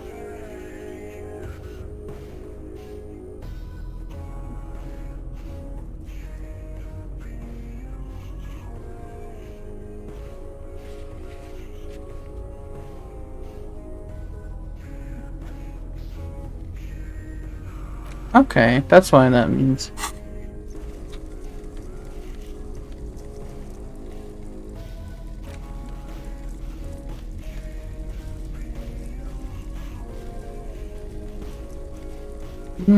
Come to the set of the infamous fallen cap, for which he lost his head. The head is not included. What's up here? The boomboxes on the shelf look well loved and well traveled. Chipped, dented. They stare at you with the unblinking eyes of their tape reels. One especially catches your eye. Deep gold and amber plastic with a big old handle on top.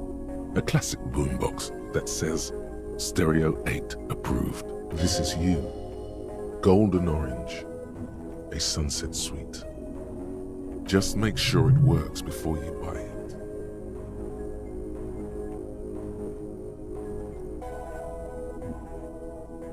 This Stereo 8 approved machine The here. Harman Welshie W2, made in Vespa, designed in Seoul, plays all reel-to-reel formats, 2mm, 8mm, 12mm. It's even got a little radio in there. It'll set you back 12 real. Absolutely. I've tested each one myself with recordings of speech, found sounds and music from a variety of genres. Even though I don't really like music. If police work means playing tapes, sure, you can use it for that. Or any other time you'd need to play a tape. Like a beach party. With sand and sun and seagulls dancing on Why do I keep messing? Theoretically, could I bring it to a beach party? Theoretically, yes. But we don't have time right now. It's generally murder investigation first, then beach party.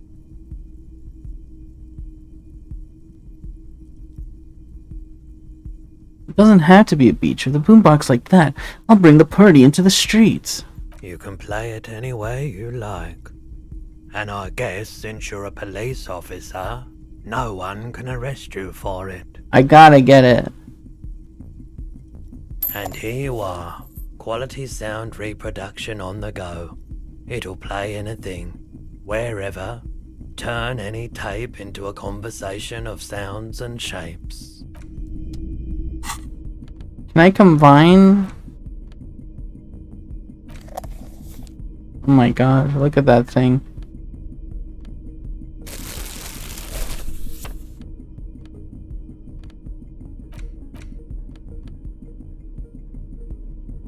It was empty though.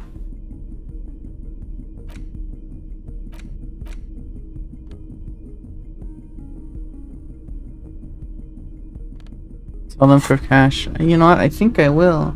Are you winning? I don't know. I'm wasting a lot of my money. It's not often that I see officers from the RCM in my pawn shop.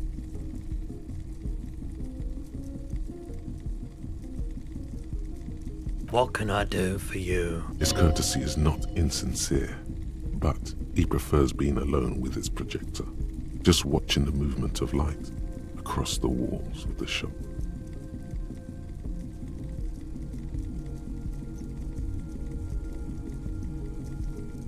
Now that the RCM is here, tell me, have you had any trouble lately? I haven't had any problems myself, though some of my customers have complained about inconsistent law enforcement. Who are your customers usually? All kinds of people come through here. Locals, travelers, people looking for a deal, people looking for a keepsake. People who are terminally bored.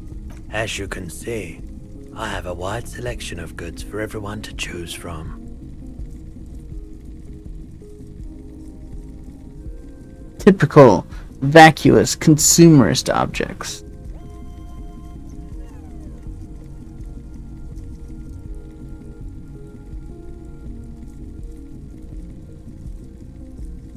More tasteful than others. It keeps me entertained. Entertained? He might be high.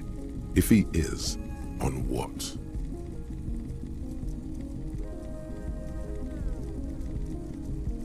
Of course. It's in working order still, isn't it? Just pick your tape and set it spinning. It all starts with the tape.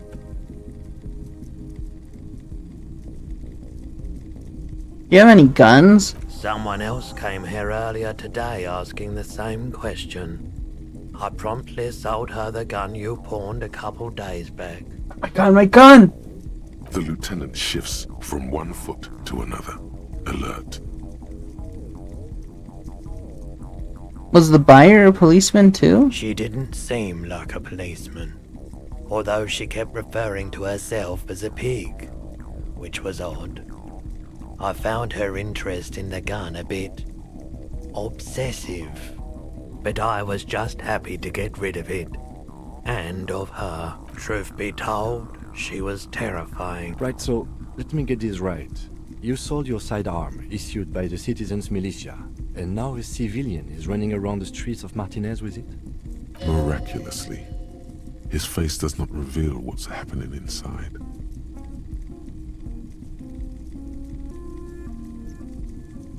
You're right that she could cast aspersions on the force. We have to find her. Any idea where I can find this buyer? My apologies, officer, but I have no idea where she was coming from or where she went. A needle in a haystack. There is nothing you can do about it now. You'll just have to hope you luck upon her somehow. With Kim here too. That just sounded really, really bad. You were adamant about getting rid of it, officer. Said you were undeserving of a service weapon of the Revachol Citizens Militia, and I don't like keeping guns around the shop for long. Off the charts photon emissions. The unhealthy kind. Yeah. He's not telling you the whole story. It seems he's trying to spare you. You weren't quiet yourself, officer. You were very distraught.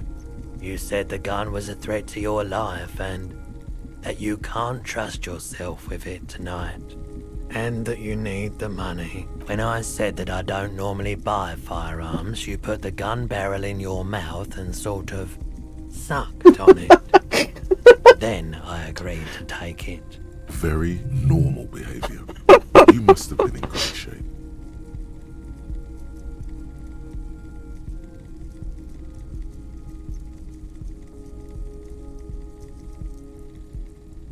$15 real. The lieutenant looks from you to Roy, and then back to you.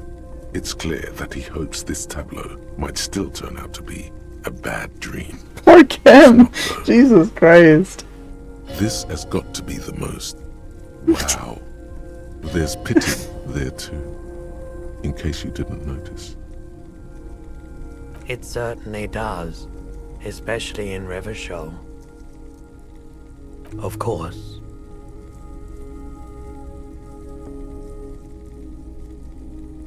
I doubt it, but I can try and answer any questions you may have. ACAB includes Kim? Perhaps.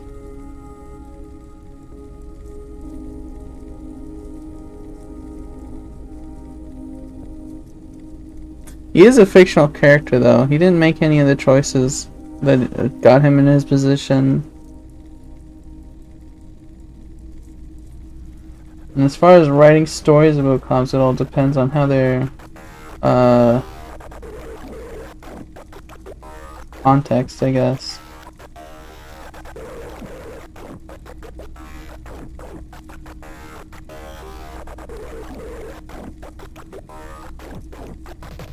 Know anything about the recent hanging? I do my best to keep my distance from all manner of butchery. Bad for business, bad for everyone. The pawnbroker's gaze is already fixed on the dancing colors.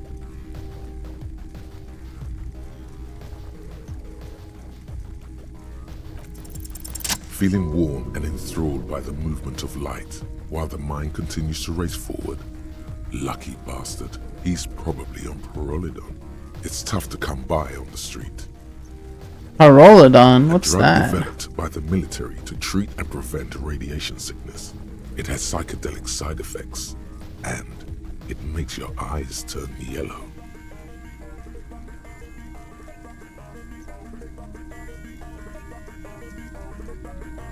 Sir, could you take off your sunglasses? I'd like to check your eyes. Why on earth? These are prescription. I can't really see without them. There's a note of indignation in his voice. Interesting. Those triangle patches on his vest, you have a feeling they mean something. like they're similar to the halogen rectangle on your jacket.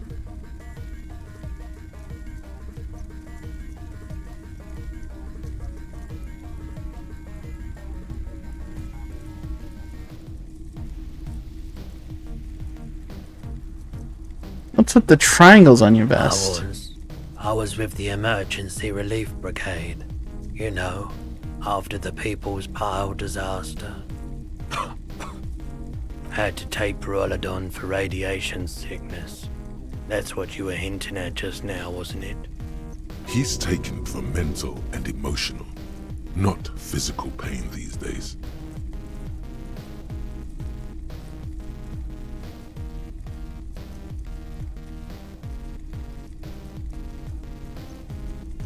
Must have been tough. Radioactive cleanup. There's a reason why everyone's tried to forget any of it ever happened. And why no one has tried to repair or replace the pile. So much disappointment. And early deaths. Cancer mostly. And we knew all that was coming even as we were cleaning up as best we could. No one's. So it's like a Chernobyl thing? So much bitterness. A bunch of poor people built themselves a primitive nuclear reactor, hoping for the best. What do you think is going to happen? We were an all-volunteer force, self-organized, tried to help the fire brigades contain the spill. I lived by the river since I was a small boy. The Esperance. Didn't have the art to let it all go to shit without trying to do something to help out. There wasn't much the volunteer force could do, however. We wasted years in the river mud. Years getting sick. A bad idea. Some poor leftist built a particle decay generator in hopes of bringing affordable electricity to underserved communities. It malfunctioned. Radioactive waste everywhere. Probably some of it in you too. The cleanup happened 15 years ago. I was young then. Later, my second aunt died. Left me this shack and all the assorted junk in it. So I came to Martinez. People told me don't go there. It's a shithole. I said, people, we just had a nuclear pile meltdown. I'm gonna get as far away from Forburg as I can. Still in the same city, but... I like the theory more than the story. Outward movement, not vortices. Yeah, you gotta get in on those vortices, my man. Have you tried it before? It's almost like he's worried for you. The lieutenant steps away, pretending to admire some of the knickknacks on display. Looks, go ahead then, he thinks. As long as you can walk straight, I don't care.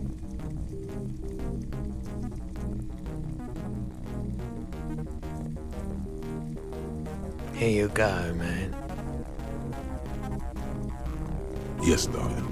That's the coalition government order. Yeah! Free drugs! Straight into your gut. Not so sure about this.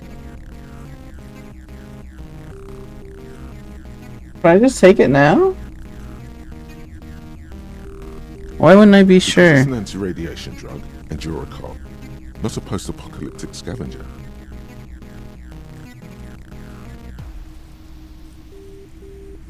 I'm taking it. Of course.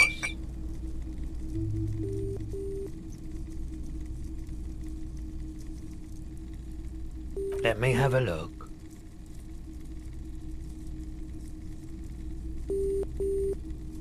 Jean-Baptiste summer dinghy rates is 31. What a pleasant time that was. So, what do you want to know? Price? I can give you $3.20 for it.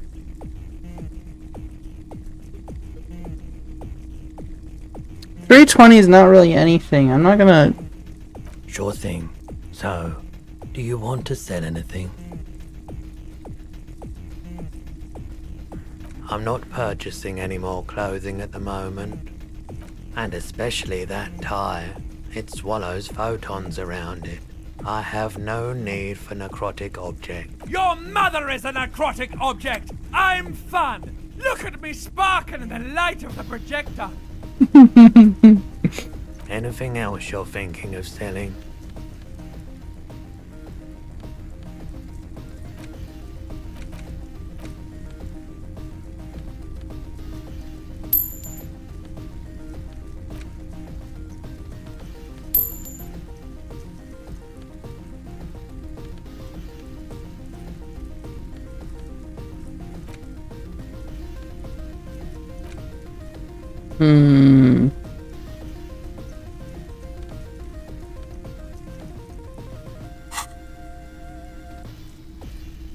Another time, perhaps.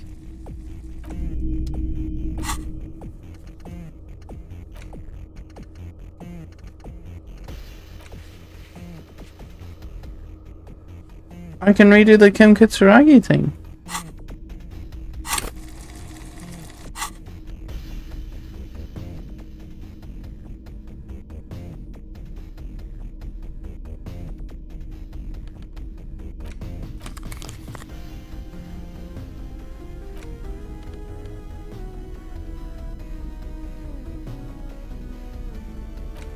Native 1 health?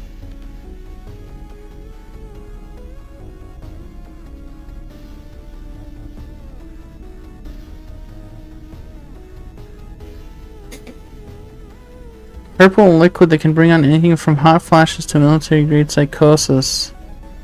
Make any weather feel balmy. Balmy is like nice, right? Like sunny? What does balmy mean?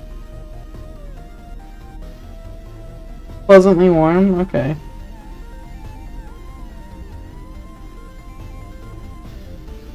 Warm and humid. Why would you want it to be humid?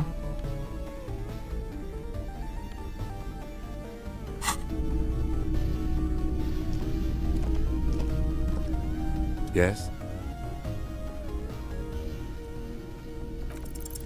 You pick over what's left of your frontal cortex. Okay. Can't say I didn't try.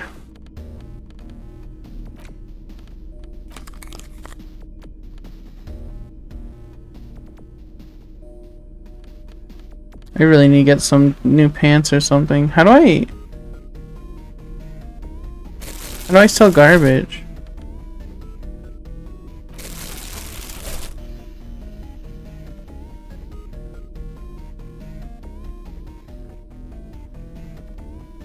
Can I even sell garbage? Am I just collecting it for fun?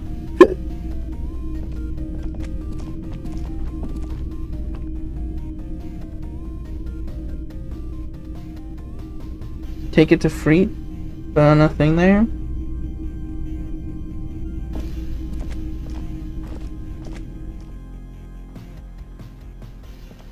Where's Freet?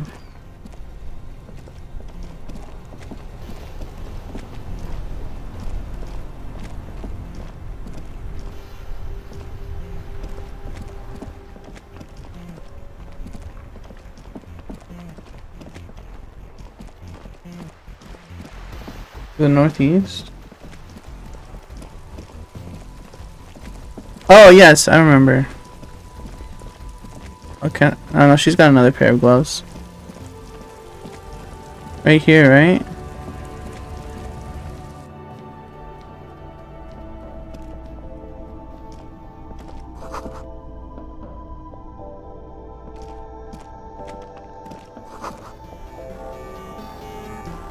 You see several packaged raincoats fill a low shelf beneath a display of croissants and juice bottles. The raincoats are transparent, except for the big Fritta slogan on the back.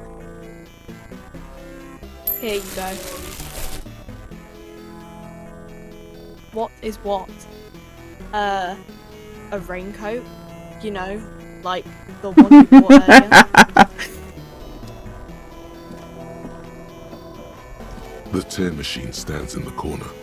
A sign says, 1 bottle equals 10 cents. Your bottles clunk into the machine, and the money appears with a satisfying jingle. You're a richer man now. You're 100% sure you got special Hobocop money for that tear. At least 100% extra tier money. If the numbers on the machine told you otherwise, it's... Do you know what you should do with that money, kiddo? You should buy more alcohol. Enter the endless cycle of consumption. A small cabinet on the wall is filled with various medicine bottles, nasal sprays, and blister packs. They all bear the Saint Baptiste Pharmaceutics logo. Just ask me if you need anything from Saint Baptiste. We don't stock prescription meds, but we do have Nosafed, Duramine, Magnesium, and Hypnogamma. It's just for healing? Hypnogamma. I don't know. Let's see. Nosafed is a nasal spray. Duramine is a really good painkiller. Magnesium is a dietary supplement. Hypnogamma is... I don't really know what Hypnogamma is. I guess it makes you feel less shit. It's recommended to use after lots of partying, studying, or exercising. No, sorry. I'm not like a doctor or anything. Nosafed heals +1 health. Duramine heals +3 health. Magnesium heals +1 morale. Hypnogamma heals Magnesium? morale. Did you say magnesium? Oh boy. It's dire over there, huh? Pronouncing shit. Magnesium? What the fuck? Saint Baptiste, you know, the pharmaceuticals company. Saint Baptiste Pharmaceuticals, the one that sells meds out of Saint Baptiste. That one. There. Yeah, there's like an ampule somewhere.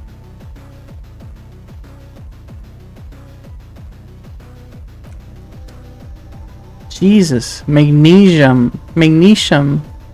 What the fuck? A colorful display of cigarettes and alcohol bottles line the shop wall, inviting you closer.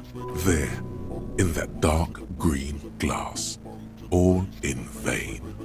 The great flowing river of warmth, wine, alcohol, beer, alcohol, love, alcohol.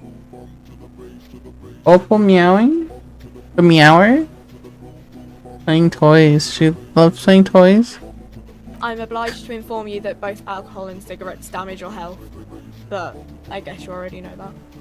Don't ask, don't look, don't do anything here. Just go away.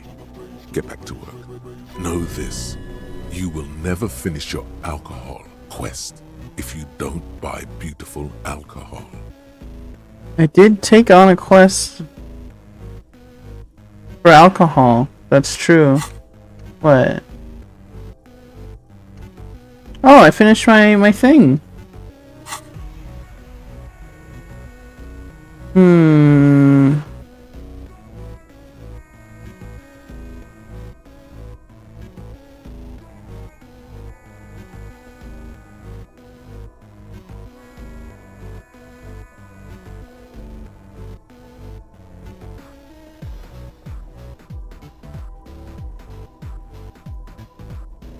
Here you go, mister. Here you go, mister.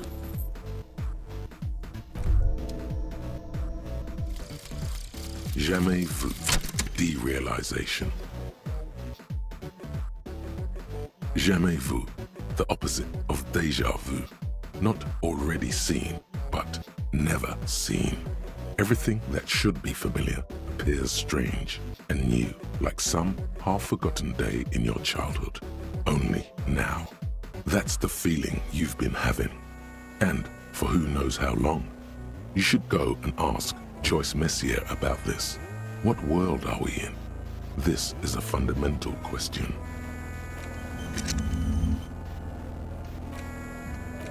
What does that do for me though? Plus 1 XP for every orb clicked. Oh boy. I like clicking on orbs.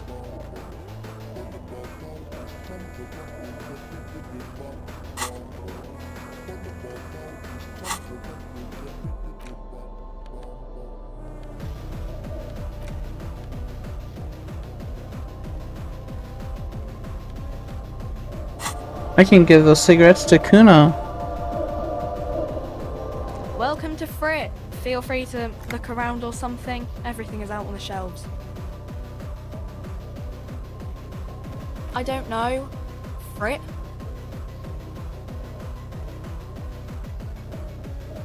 I think they think that the extra tea makes it funkier. It doesn't. Okay. I'm not really supposed to be chatting to anyone, but... Reality? You mean, what reality? Economic reality, or...? Physical reality. I don't know. What about it? We're in Frit? As mankind, or as a nation, or in a good place? I mean, science is doing great, and this radio computer thing seems to be kinda big. I don't know.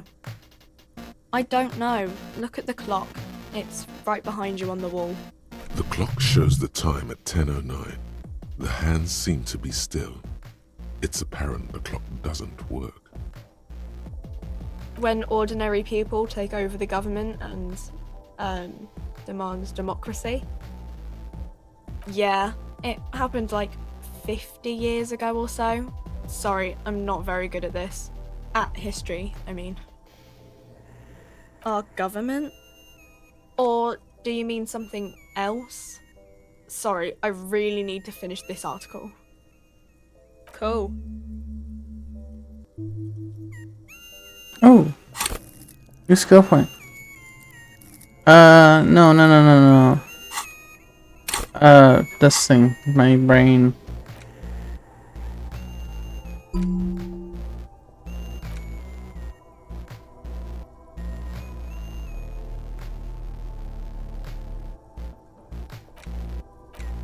I wanna be strong.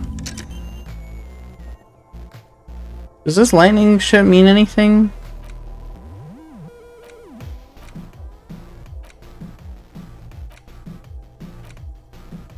Like, does it make them mean they're connected in some sort of way?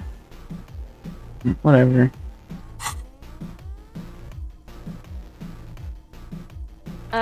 I don't really know anything. I mean, I know it's there, but I haven't seen it, so... Not really. No. I didn't know him at all. I don't know, really... long? I don't know. No need to worry. It's just standard procedure for us to ask around. If you hear anything, let us know, okay? Okay. Uh-huh.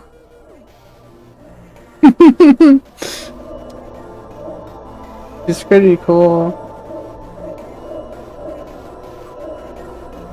Alright, let's go give Kunos these smokes. And then maybe retire for the night.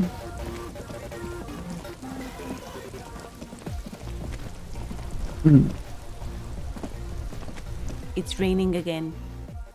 It was clear just an hour ago.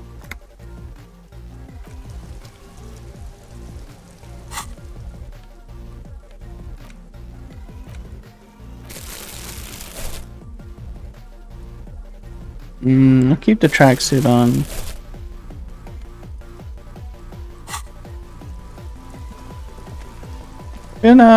Kuno, smoke cigarettes. I got your cigarettes for you, Kuno.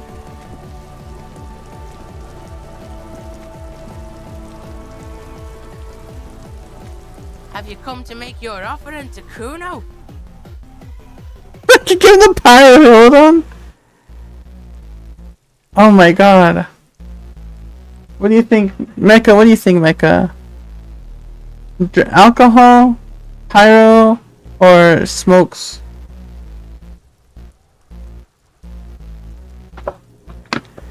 Rip some tire. Put it away. The information here isn't worth it. Back off, fuck eyes! Kuno is a man. Kuno can smoke if he wants. The lieutenant doesn't like this. It may be less destructive to your working relationship to just come back alone later. I can come here without Kim? Fuck you too, Pico! Fuck you and your four-eyed friend! Thought you wanted to make this right with Kuno? I'm gonna give him the pyro. How do I have to wait until 22 o'clock before Kim fucks off? Or how does this work?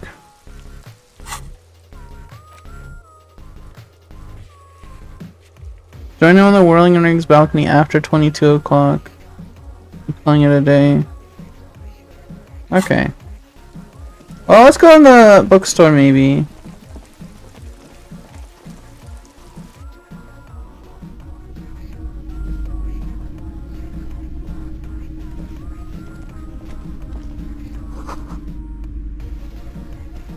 The display rack is brimming with worn paperbacks featuring an extremely muscular, sword-wielding barbarian on the cover. Nearly all the titles contain the word Hyamdal somewhere. Rows and rows of Hyamdala men blur your vision. You make out some titles. Man from Hyamdal and the Mammoth Riders. Man from Hyamdal, Return to Hyamdal. And the solipsistic Man from Hyamdal and the Hyamdal Man. Maybe 100? Man from Hyamdal and the sages at the end of the world. Man from Hyamdal and the false god. Man from Hyamdal and the scorched earth. Man from Hyamdal, the Hyamdal colonies. Man from Hyamdal and the swamp beast. Man from Hyamdal and the snow crabs. Not even close. Man from Hyamdal in hell. Man from Hyamdal and the forest of slaves. Man from Hyamdal under the lake. Man from Hyamdal, Hyamdal burning. There's even The Trial of Death, a pastoral combat gamebook set in the world of Hyamdala Man, and so much more. A twinge at the back of your head makes you flinch. Your eye starts twitching. Your hand reaches toward a book with glossy cover art of the very muscular Man from Hyamdal in chains, kneeling in front of a staircase leading to a throne. A woman sits on the throne, leering at the man. She's laughing at him, belittling him. Between the throne and the Hyamdala Man lies a bonfire, casting shadows on the wall. The shadow of the woman's headdress looks like a pair of devil horns. The title reads, Man from Hyamdal and the Devil Woman. An all-woman devil! Especially those leering types who seem to wear nothing but an armored bikini. There's also some sort of a snake lizard beast slithering around her abdomen, chest, shoulder region. The display rack before you is burdened under piles of Man from Hyamdal novels. It is a bestseller for a reason. Tell me about the Muscle Man books. Man from Hyamdal. A very popular series of adventure novels. They're awfully immoral and violent books. Blood and violence, scantily clad women, epic narratives, all those mystical things he encounters. They're bound to grab those with little imagination and nothing to do. Sounds good. Which one should I start with? What does it matter? They're all the same. However, the customer is always right, they say. If you're a novice of the series, I'd recommend Hyamdala Man, the Man from Hyamdal. It's supposed to be a good introduction to the series. Oh yes, certainly. Another good sale. Yeah!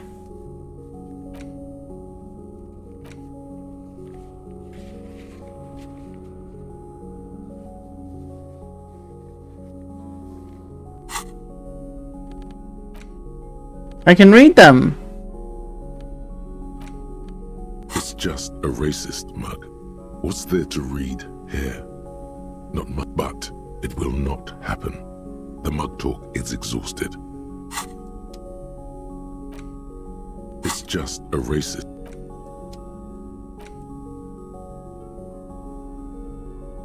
The edges of the pages are worn and smudged.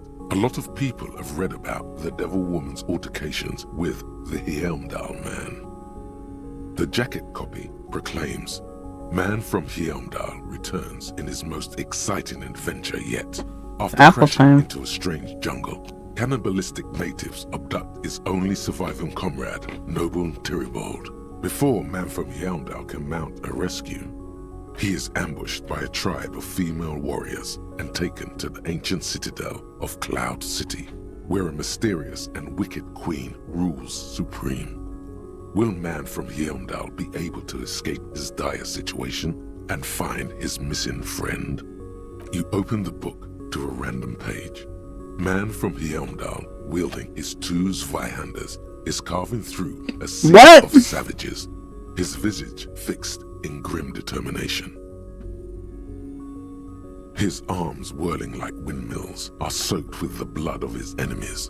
Mangled corpses litter the battlefield. You flip to the copyright page. This book was written in 38. Berserker rage burns in his azure-hued eyes as he brings glory and honor to his long-lost Heimdall tribe. From the village of Heimdall, the ivory giant roars like an ice bear, and the winds of Gatla howl out his name. Man from Heimdall rides on a gilded griffin, his golden mane billowing in the breeze. Both Zweihanders sheathed on his back. He is off to war. Will he conquer his enemies?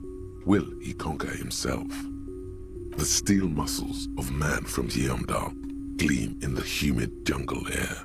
Yet the man does not swim. Oh fuck, I'm wasting a lot of time reading this shit. Drifts in the frigid northlands he calls home. A passage reads, "The man from Heimdall looks up. 20 minutes! Blue as the mountain lakes of his homeland. He rarely speaks, but now his voice booms in the darkened throne room. Do not try to sap my masculine essence, wicked temptress. Son of Heimdall will never succumb to your seductive wiles. Thine spells are no match for purity and strength of will. Brothers of Heimdall, stand above the vices of flesh, for it is weak and corruptible, yet mine is forged in gore and strife." Queen Lydiana just laughs, a sultry and salacious sound, then says, "I have grand plans for you, Man from Heimdall." She gestures her diabolical hand toward an array of potions and unguents. "First, you shall please me. Then lead my armies against the vicious cannibals. Not a muscle moves in the face of the Man from Heimdall. Yet inside, there is turmoil. This goes against all he holds sacrosanct." This is epic. In the final pages, Man from Heimdall mounts Galavarin, his mighty griffin, and turns his gaze to the horizon. Queen Lydiana is dead, but an army of cannibals is storming the gates, and still there's no word of trusty Tyribald. To find out what happens next, you'll have to pick up Man from Heimdall and the Three-Eyed Skull, available in fine bookstores everywhere. Spring 39.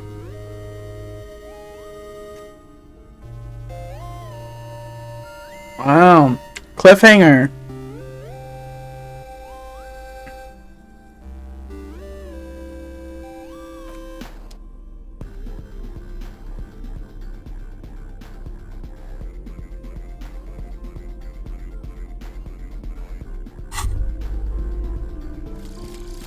Coach physical instrument. Wait, how did you know all those hammer throw techniques? How do you know how to hold a discus? Or the world youth record in discus? Something doesn't add up here.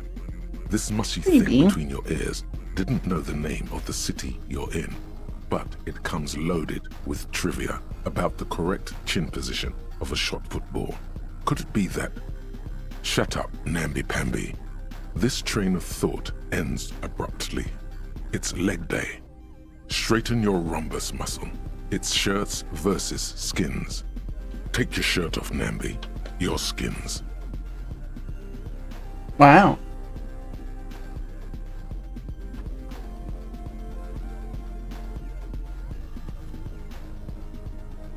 +2, I have shirt slot empty?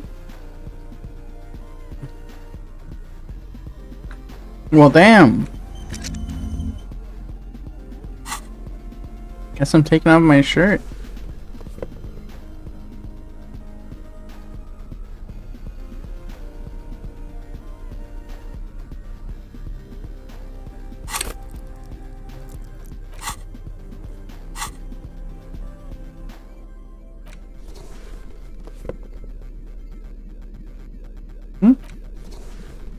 Work it.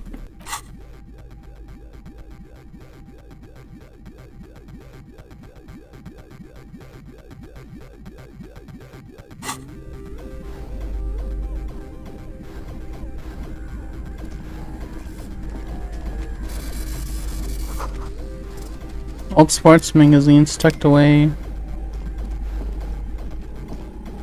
A small mountain of colorful board game boxes. There are numerous types of games for all ages. A lot of shelf space seems to be taken up by Wirral-related merchandise. Wonderful board games, sir. The Viticulturist is a classic for sure, or perhaps you'd like Archipelagos of Insulinda, a very educational game for those interested in geography. Browbritter is a fun game of economic competition, but can get quite intense after a while. We have games for the whole family. You can play with your children. Who are you going to play board games with? Do you have friends or family? Do I have friends? Are you actually friends? Or just colleagues thrown together by circumstance? 1 second.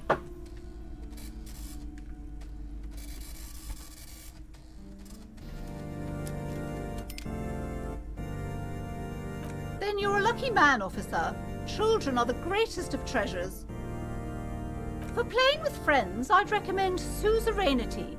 It's a civilization building game where you build a civilization, then set off to brutally colonize and repress other civilizations. It'll cost 12 real.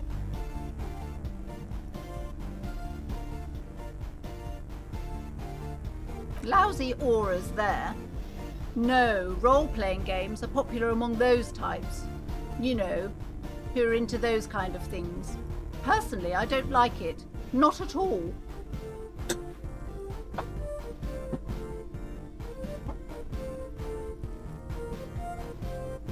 You're gonna bring me something if you want me to throw it somewhere. Little guy. I've heard they turn people into occult enthusiasts.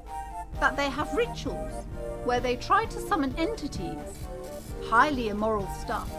You I can love still buy summoning them, though. entities. An endless variety of source books, lore books, and codices litter the table. The topmost book is titled Welkin Compendium, 2nd edition. There's also a large hardbound tome with intricate cover art, The Hunters of Katawak, Boreal Creature Compendium, and a Pick Your Path adventure game book titled Tales of Wirral, Cavern of Velkrag.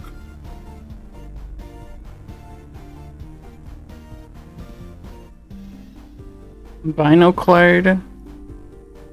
There's a box that says Wirral, 3rd edition Mega Setting Supplements Module.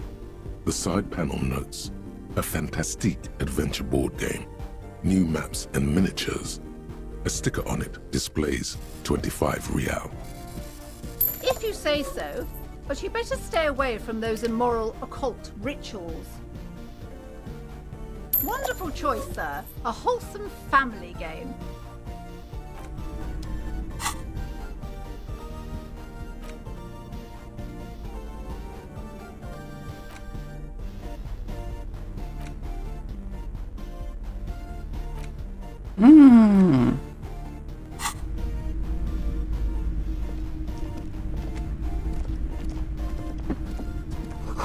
I'm all out of money already.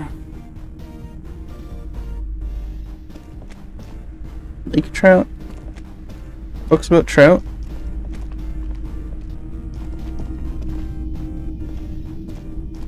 Check that out after I check out upstairs.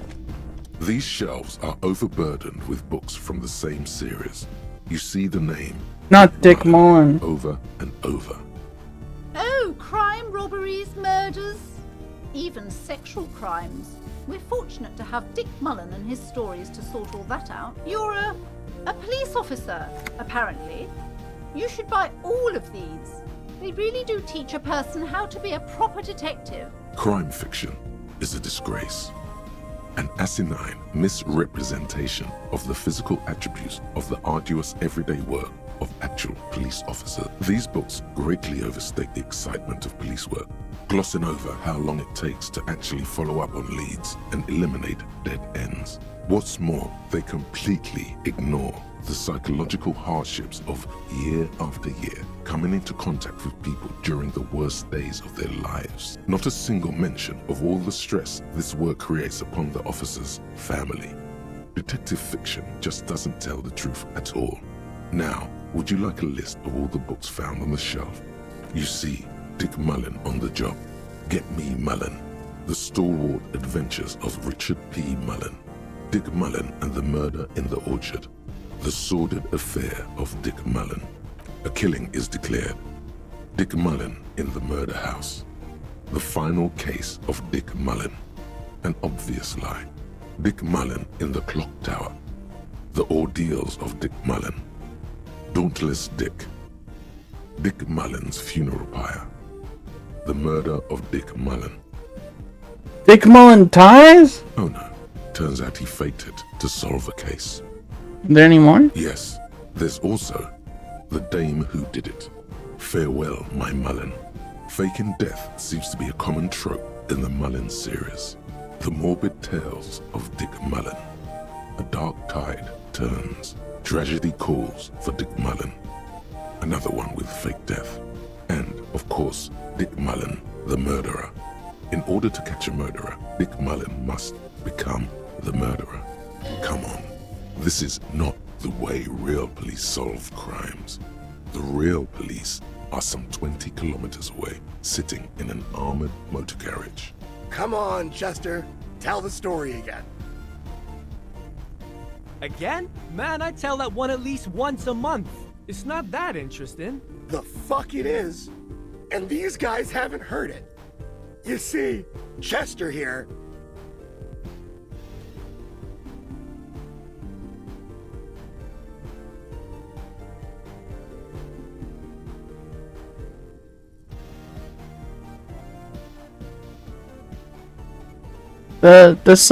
This bald guy kind of sounds like Henchman 21. A bit lower pitched, but it still kind of sounds like him. Gosh, why?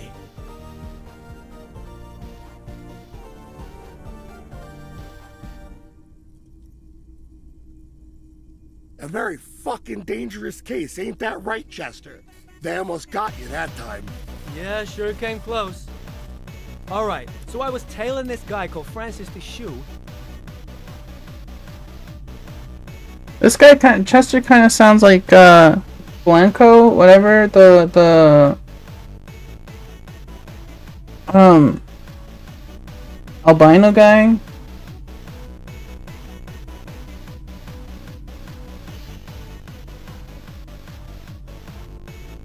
After all this, you still haven't found the answer to the one question that matters. Who is Dick Mullen? Your quick eye notices a small caterpillar crawling across the spine of a book. The title reads, Dick Mullen and the Mistaken Identity. Small caterpillar? Like a bookworm of some sort? A worn paperback from Dick Mullen's classic hard-boiled phase. The premise seems to be that Dick Mullen is framed for the murder of his best friend and has just a few days to prove his innocence. Could it be the motifs of unstable identities and shocking betrayals? Then this is the book for you. Of course. Such violence and immorality. I mean, enjoy.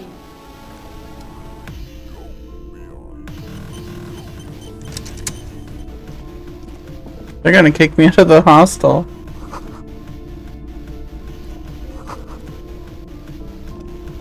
Home of fascist magic. What?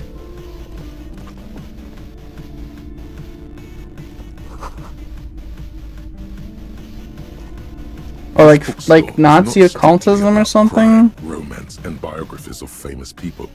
There's also a wide range of paranatural literature. Come, sir, please, no browsing in that shelf.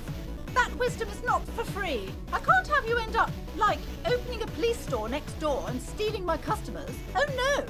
Amidst the various books, you find one written by someone named Matthias W. Dundas. It's about wholeness, unity, balance. The point of the book, and many others on this shelf, is to give people medicinal advice in situations where they don't have access to paid health services.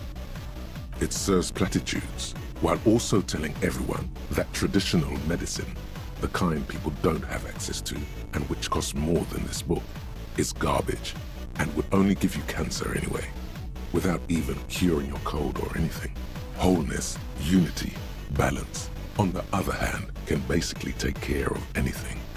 Though it is important to note, when it's up to your mind to heal yourself, then it's because of your mind that you're ill in the first place. The book features chapters on topics such as how to find magnesium. It even lists plants you can harvest magnesium from. How to continue drinking if you're an alcoholic who has destroyed his liver. And there's even a chapter on the ancient Seraïs tradition of using duck gallbladder preservatives to treat and prevent sexually transmitted diseases. Pre- and post-factum apply. Nothing worth buying. This is just mundane garbage.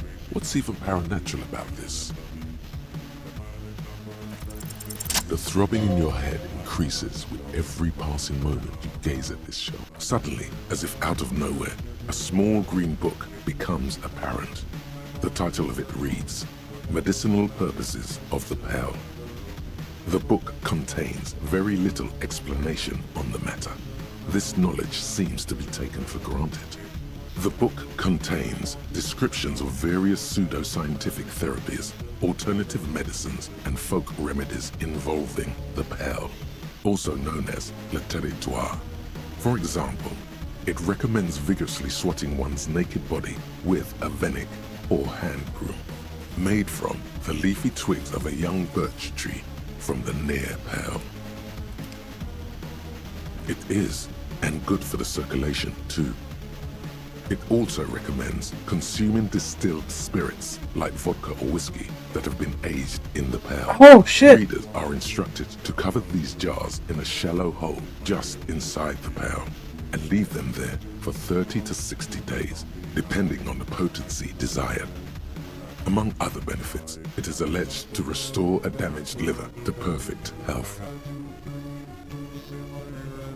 For general health and well-being, readers are encouraged to take regular strolls through the pearl, though a sidebar cautions readers to limit each stroll to less than an hour.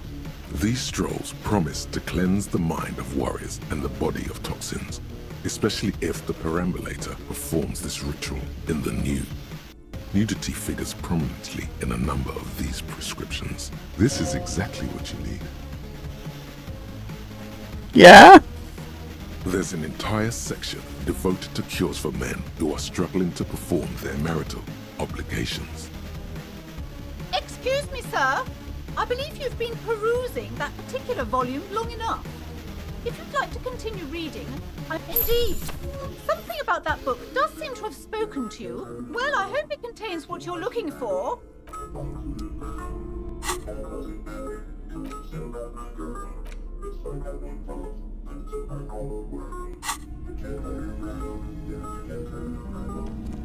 Several maps have been attached to a bulletin board hidden inside the alcove. They're held up by small pins. The board has come loose from one corner. The maps look old and faded. Your eye catches a map of Insulinda, a map of Revachol, and a map of Martinaise. This large map displays archipelagos. You see a constellation of small dots on the light blue emptiness of the Insulindic Ocean. The largest in the northeast is La Caillou. You are here. Another far away in the southwest, Seminese Islands, Ile de Fantôme, Ozon, Laurentide, Fas à la Mer, Archipelagos, North Arcade Islands. all just specks of dust on the vastness of the Insulindic. On the edges of the map, the color fades into a blur of dotted lines, black and white. In the northeast, a dust mite stands on the north coast of Caillou in a bookstore. It's you.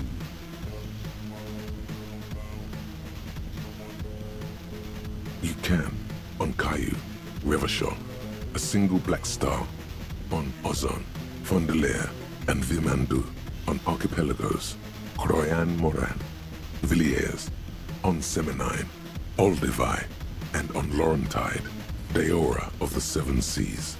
Lost little pearls of light, tiny fires in the dark. The ocean breaks apart into a tangle of cosines and azimuths, all pointing into pale nothingness.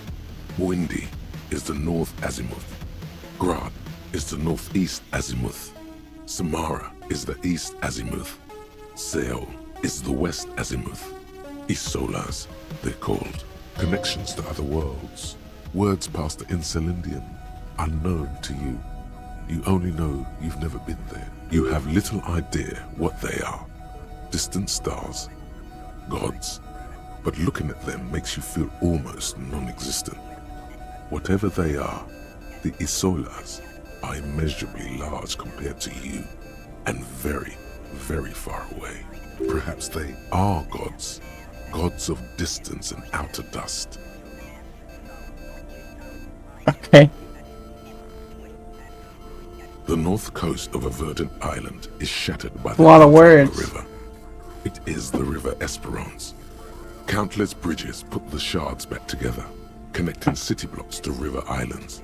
La Delta says a great artificial heart in the center, teeming with life forms and At least I don't gotta read it.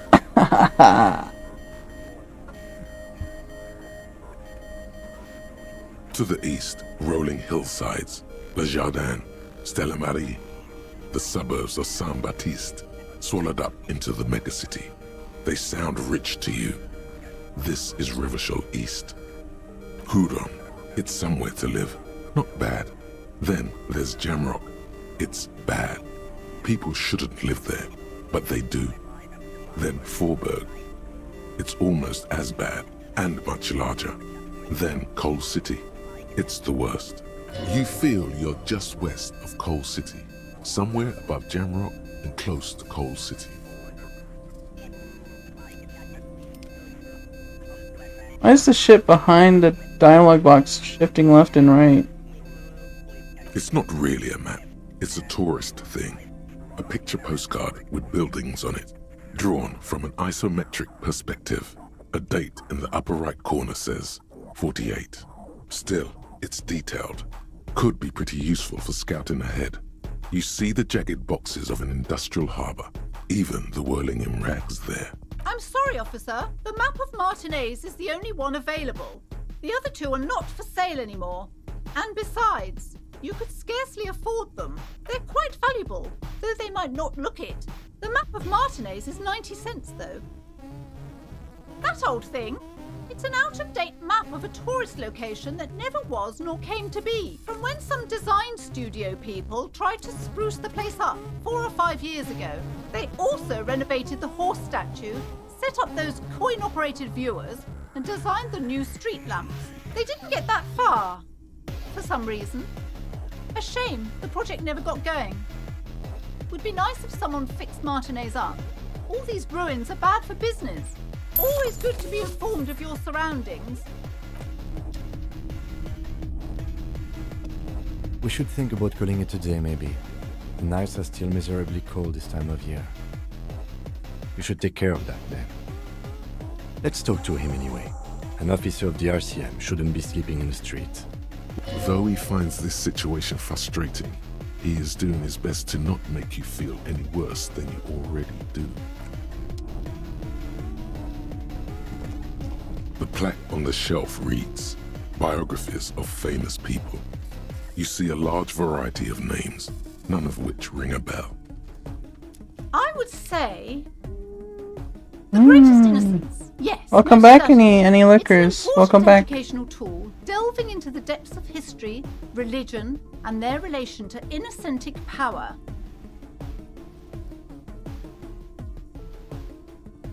Liquors? Yeah. That's right. The grub liquors. Who or what is an A innocence? very influential historical figure, but surely I don't have to tell you that.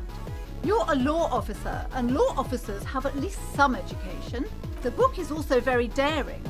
The author aims to re-examine the universal understandings of the innocentic system, creating a fresh vantage point and a shift in the tired order of things.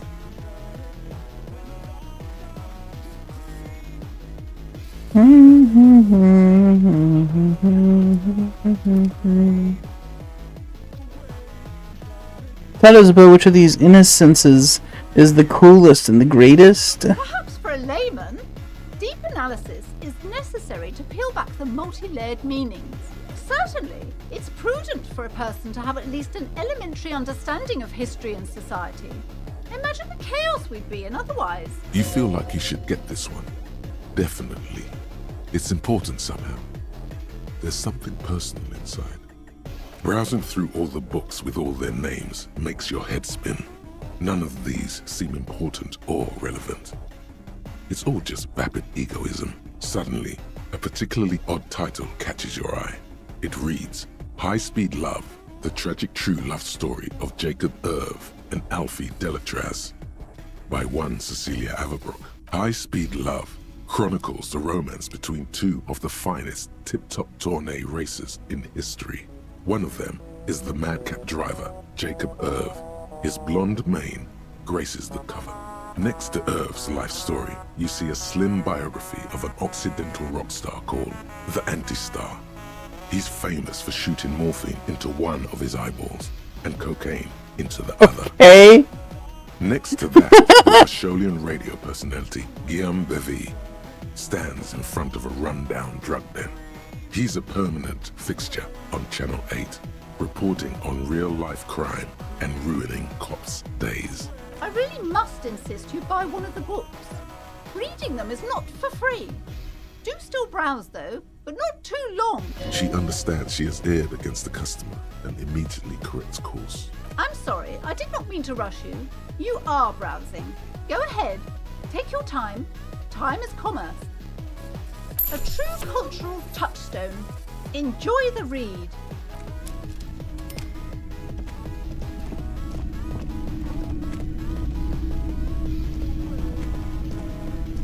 You see a set of tattered curtains blocking the way to another room. A strange cage-like trinket dangles from the curtains. Excuse me, officer. The back room is strictly for employees only. She's right. Those curtains give off some eerie vibes. Better not mess with it. What's so eerie about those curtains? Be wary of those mysterious ornaments from the Dark Isles. Dark Isles? What's going on? Do you realize what's out there? Upon the mist-shrouded islands of Ile de Fantôme in Seminine, eerie pygmies and wild shamans practicing unnatural mysticism.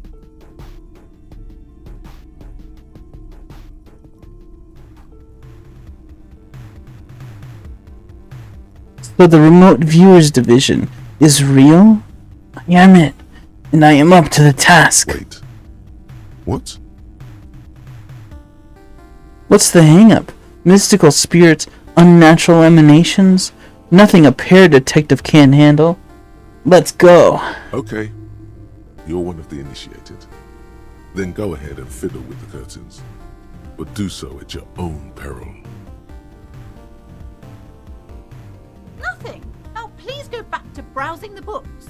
Don't you feel compelled to look at the books? The books are all you care about. Oddly enough, the more she tries to draw you away from the curtains, the more alluring they become. You see some kind of charm, an irregular polyhedron assembled from bones, sticks, and straw. Inside, a disturbing fish head with empty eye sockets stares at you. Aside from poking at it suspiciously, there is nothing else to do with the fish head charm at this time. The curtains remain shut before you.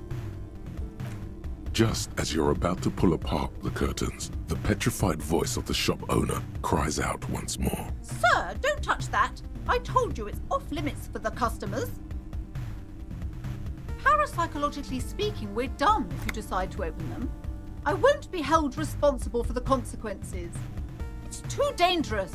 She looks away, mumbling. Why is everyone always messing with the curtains? Why can't they just buy books like normal people?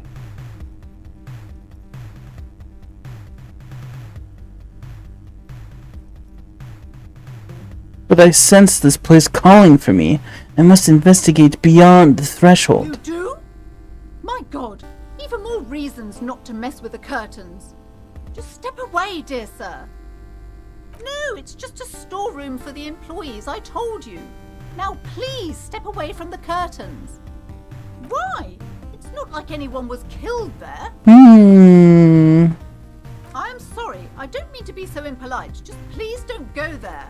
I can't allow that. You'll only make things worse and unleash the powers. The curtains do seem frail suddenly, not robust enough to contain a slippery darkness.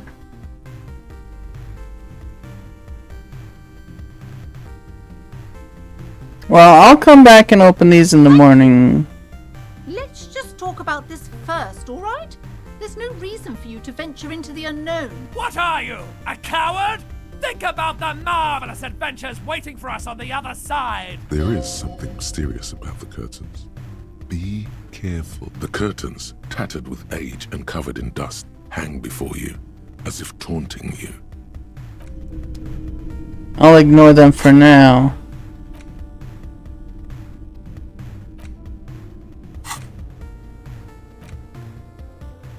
Try negotiating with the cafeteria manager. Alright, let's go, Kim. So, see about staying another night for free.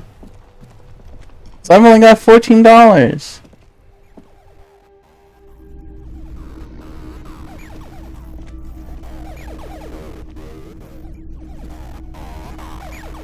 Hello again, sweetie. I hope you're able to pawn that old trinket. Oh, thank you, dear. I confess I am glad to see it again.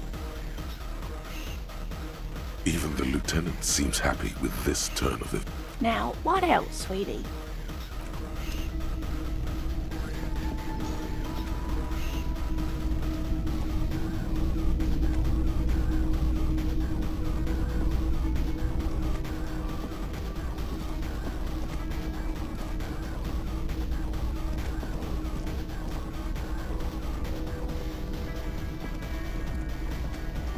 You see a heavy steel door with a prominent dimple lock. It's painted. The door does not budge. The cobalt blue. Okay.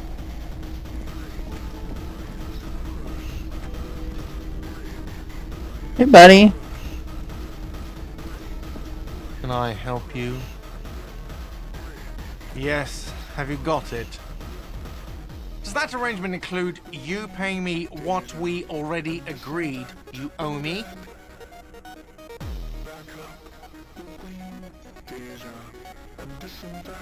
I was about to say something. I understand your predicament as the manager. However, I feel I must remind you that we are here to conduct an important investigation that also affects your business.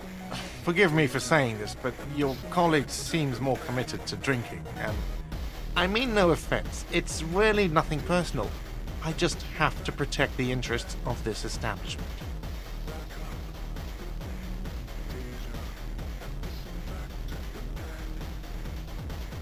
Good luck trying to use it. All the locks have an electronic component. They have to be unlocked down here with a master key before your guest key will open the lock. Not until you bring me the money. Okay. I might have something in my motor carriage we can use when you're done here. I really didn't want to resort to this. The man is thinking. Oh, Lieutenant, we're done here.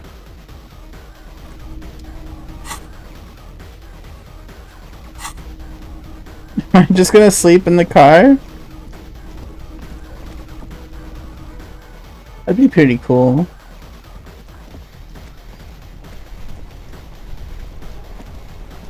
Inside, you see a set of steering levers, a radio microphone, a pull-out toolbox, and the soft glow of the fuel. I have something here we could sell. Look in the back, in the suspect transport enclosure. Transport enclosure? Regular people just call it the cage. As you tap on the gauge, the indicator pin jerks as if startled. It's in the large orange sector, indicating the engine is warm. Next to the gauge is a red switch labeled heat. No, that's enough fun with the foldable headlights. I know they are mesmerizing. They are also fragile.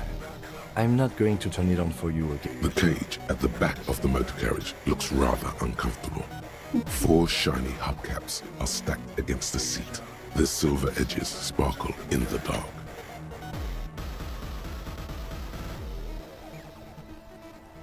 That goes up on the bed.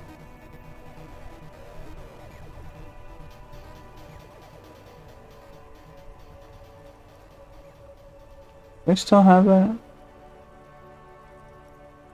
And I think that was a lily cat. Well,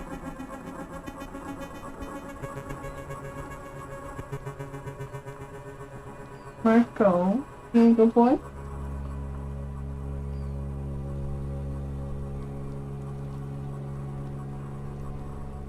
Oh. Wait. Alright. Oh, he's gonna lay down by the door, I think. Or maybe not, I don't know. 4 shiny hubcaps are stacked against the seat, the silver edges sparkle in the dark. I confiscated this for a little while back. We can take them to the pawn shop down by the Martinez Canal.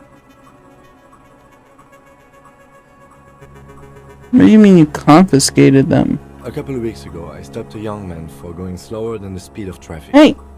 Turns out he was some coalition official's son and high. So you took his spinners? I took them and arrested him for driving under the influence. Isn't that corruption? I don't know. Is it?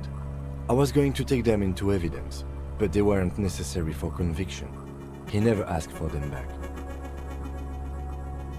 Did you want to put those spinners on your machine? No, that would be silly. I don't know why I kept them. It doesn't matter.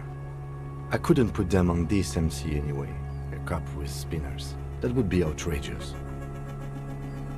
I gotta lower my microphone. It's wiggling my thing every time I breathe. I didn't know my microphone was even picking that up, but I guess it is. Outrageously cool. He flashes a smile, barely visible in the dark. I'm sorry you have to sell them because of me. As I said, they are useless anyway. I should have remembered I have... But thank you.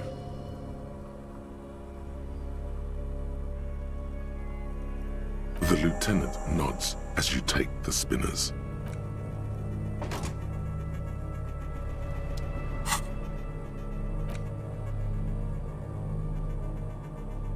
$200. Oh my god, I can buy so many books with that.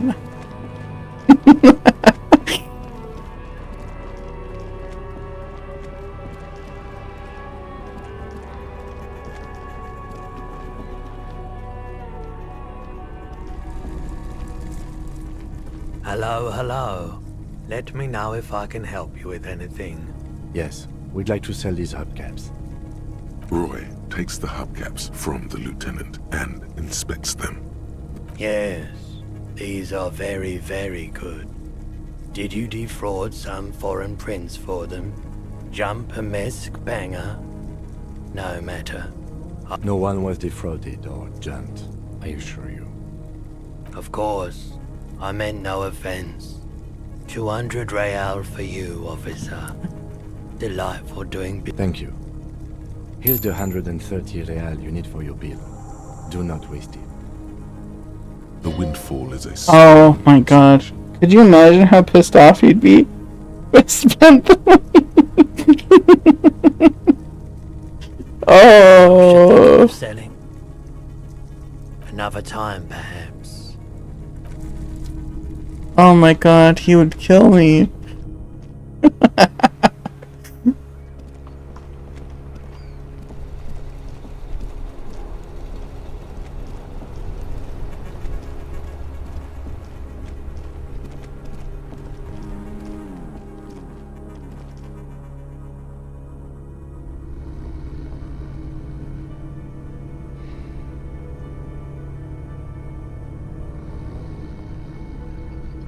I'm curious what I just want to see how mad he gets at Harry. Fuck. Can I help you? Yes. I'm sure there'll be more money coming along. Well.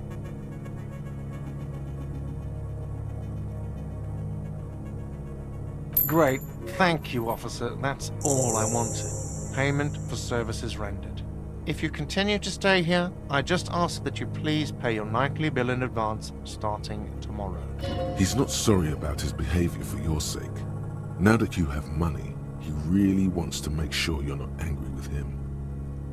The electronic lock to your room has been disabled till 9 p.m. tomorrow.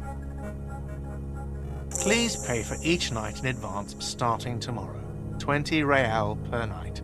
I'll take a room here too. Of course. Always happy to have officers from the RCM as guests. Anything else I can do for you?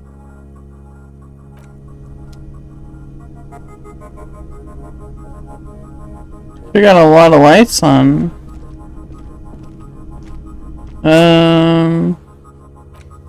Find money for rent and pay Gart.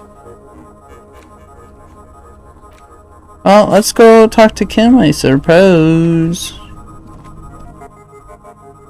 Maybe talk to that lady if she's out here again. Orb. You should pick that fat, juicy cigarette butt from the tray, light it up, and smoke the living shit out of it. Am I a smoker? Who knows what you are? A monster, a murderer, the gnome of Jeroma? The gnome of Jerome? Especially when you look at that juicy, succulent, seductive cigarette stub, still smoldering deliciously. How very astute of you. This renders it ineffectual. You should look for a whole cigarette, or better yet, an entire pack. Strike that. A carton. Make sure they're all healthy and able-bodied. Then smoke them all. The idea seems to make your neck expand. Suddenly, the garish tie feels very snug. Or you could not do that. No one is making you.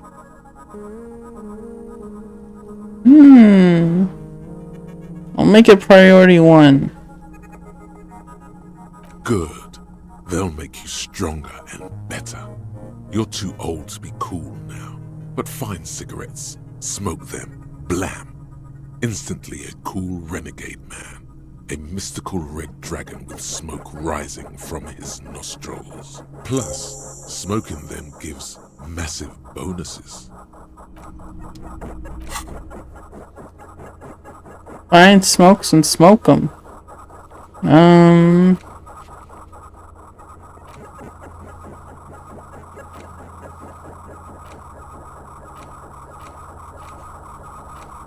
You gotta have a drink still, right?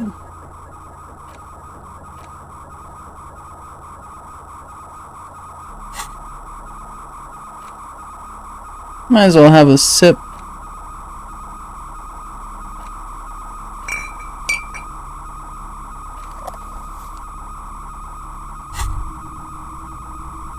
There it is, a brave little army in your pocket. The 1st Smokes Platoon. 20 brave souls standing in salute, ready to step into fire for you, sir. You picked the best one. This soldier is fat and succulent. What are you waiting for? Light up. Re-become yourself. Oh yes, Bratan! Please light up! You need a trooper between your lips right now! Calm your shit down! Go to Pleasureland! Become a genius! Get a load of this rock and roll cop here, people. Johnny Thundercop fishes a cheap lighter out of his pants. With a flick of the thumb, there's fire. A primal satisfaction. Here we go. Thick, warm smoke gets sucked down into your lungs. Immediately, you feel a warm nostalgia fill your head, body, and soul.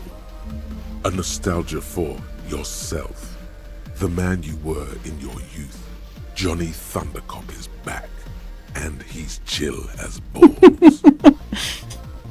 In the bottom right corner of the screen, there's a cigarettes button.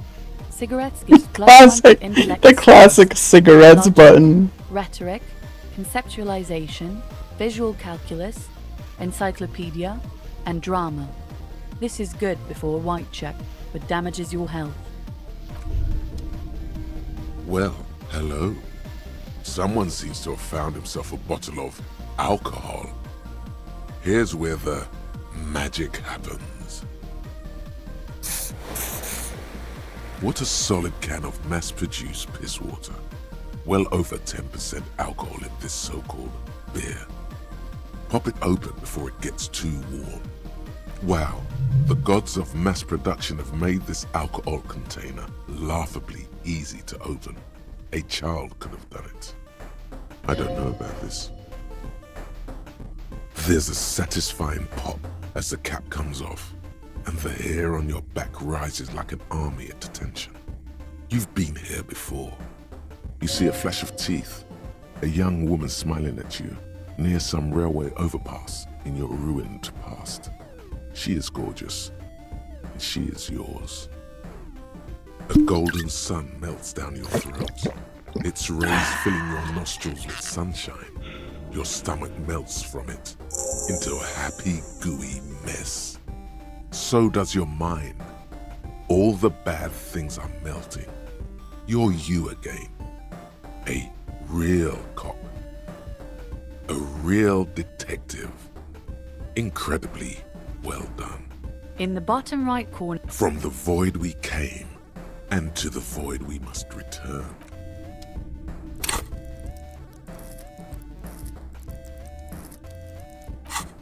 I need another memory slot.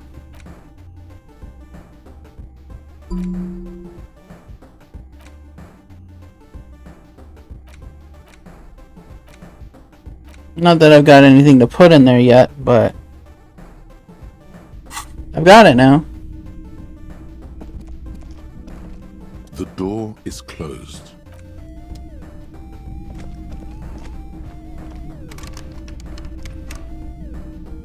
I just want to see her again. That's so wrong. Oh shit! Is that her? Oh, that's someone downstairs. Wait, is that her though? Hold on, I need to go back downstairs. Let me put the shit away first.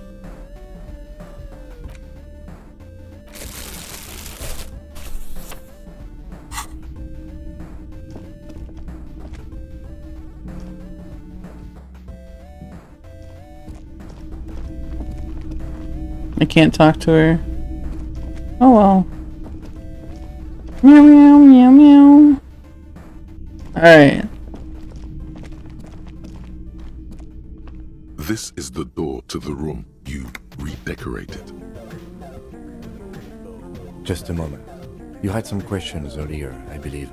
And besides, we should discuss our progress on the investigation. Let's go out to the balcony. Meow meow meow meow meow meow meow meow meow meow The meow. air outside is brisk. I don't know what that Sammy Copter means. He listens to the traffic hum. Then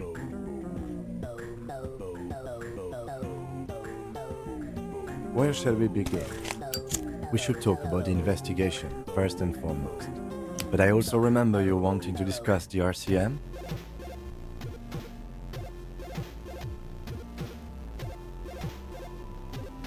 They're quite limited, actually. The power officers of the Rebachol Citizens Militia exercise most frequently is imposing fines of up to 1,000 real for offenses, in accordance with an interdepartmental schedule.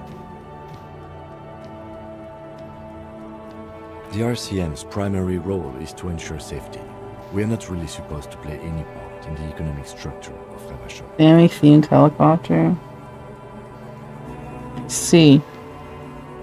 Yes, although indirectly, as citizens can always request records from their local station. Officers of the RCM have been known to take bribes of less than the prescribed fine amount. It undermines trust in the RCM. We can arrest people, of course, but rather than bringing someone in directly, it's preferable to serve a station coldly. It prevents confusion and overcrowding.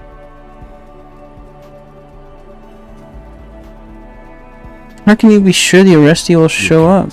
Those who don't show up become fugitives, though, and have fewer legal rights when they are eventually caught. It's about power projection. Thus far, they seem to mostly show up. As you may have gathered from the fact that we are expected to carry a record of our kills, like the one in the watermarks, we are permitted to use whatever force is necessary, and strongly admonished not to abuse that power.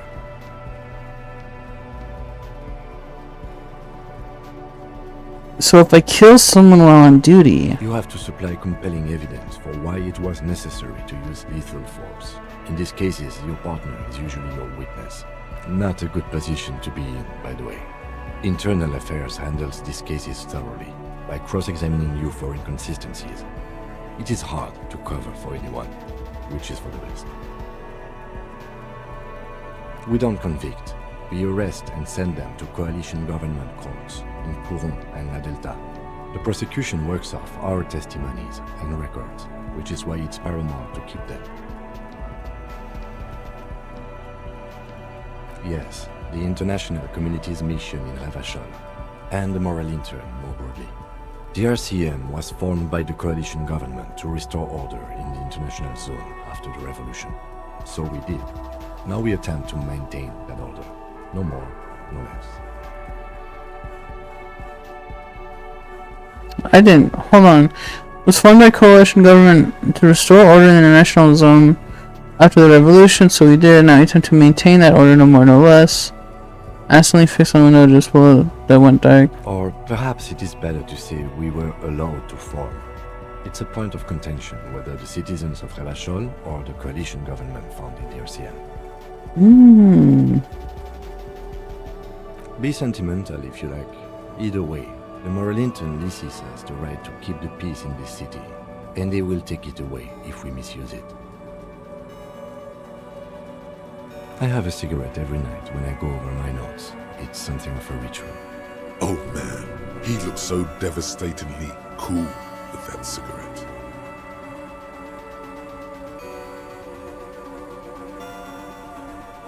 How did you get so cool, Kim? This isn't cool. It's an unnecessary trial of will, and unhealthy. Keeping the habit within the parameters he's given himself takes a lot of focus. It would be easy to simply quit. Yet, were he to quit, he would lose the cool factor. This man relishes his cool quite a bit below it all. You're cold, detective. Again, I only have exactly one every night. Yes, it's been a long and eventful day. Well, you were so hungover that you couldn't keep it down when we approached the hanged man, so we didn't even inspect the body. And there's still much to do at the crime scene too. We didn't search it thoroughly enough.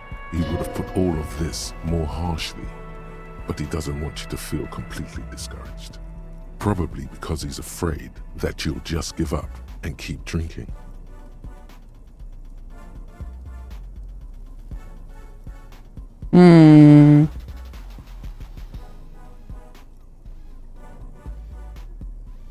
I look forward to that. As for the interviews, we weren't able to find the union leader, Everard Clare, much less interview him. So that's on the to-do list for tomorrow. We tried to interview the Wild Pines rep, but she asked us to do something for her first. Fine, so be it. I have a feeling Joyce knows how dangerous the situation really is. We have to get her to talk to us. Above all though, today was exhausting. What's with all the running? You run a lot. Is that a standard Precinct 41 practice? He's mad at me for sprinting, holding shift. I have a really good theory about why you're running so fast, son. Just you wait until we get up tomorrow.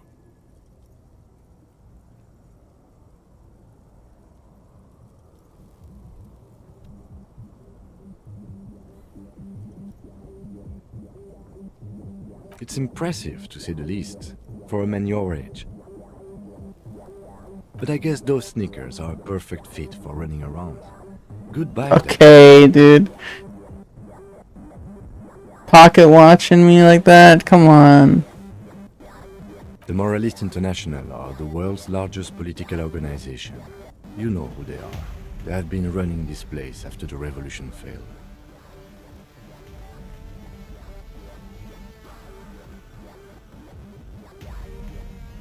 Moralist International, world's largest political organization.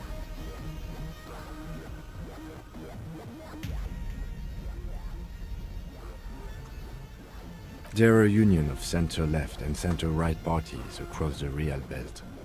Our coalition government is just one of its many projects. They also run the ICP, EPIS. ICP? Whoop whoop. Good God. That's awesome. They run the insane clown posse.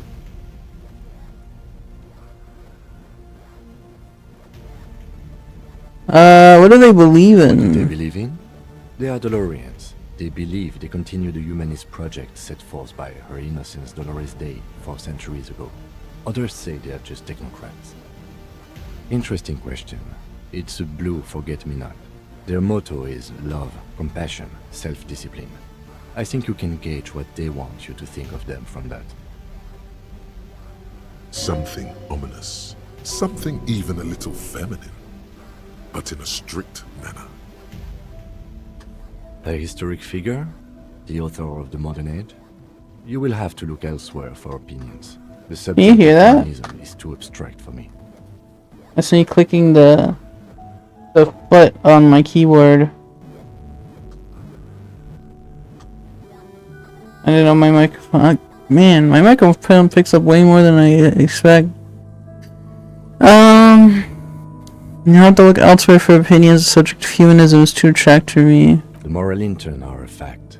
I try not to have opinions on facts until they change. And it doesn't look like that's about to happen.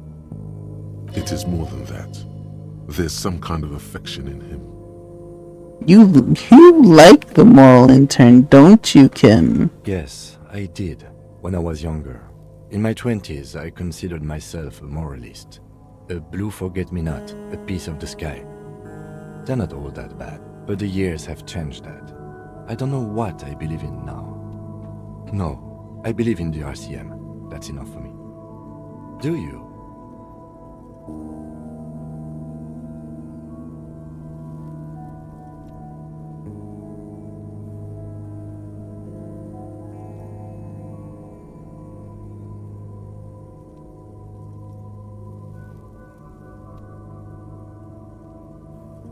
We are stooges of the world's biggest bourgeois organization, protecting bourgeois rights. No, we are stooges of the world's biggest bourgeois organization, protecting the people of Revachol. That's the hand we were dealt. Without the MI, we would be common vigilantes. Maybe we should make our own law. Spoken like a revolutionary, not a cop. But hypothetical aside, in Martinez we already are vigilantes. At least the Union thinks so. I expect our job here to prove quite challenging. The dying lights of the city shimmer below. Slowly, like luminous clouds, they pass on his lenses. The lieutenant looks at his slim cigarette, contemplating the next drag. This soldier is the highlight of the day for me, he thinks. This little stick right here. They really don't like us here. And the mouth on that kid, Kuno. It's different inland, in Jamrock and the GRIH. It's our fault for leaving this place to the dogs, to the Union, to the company, not daring to come here more often. It's like I told you, this place is an orphan, fallen between the cracks. We run this city. West of the river is RCM land.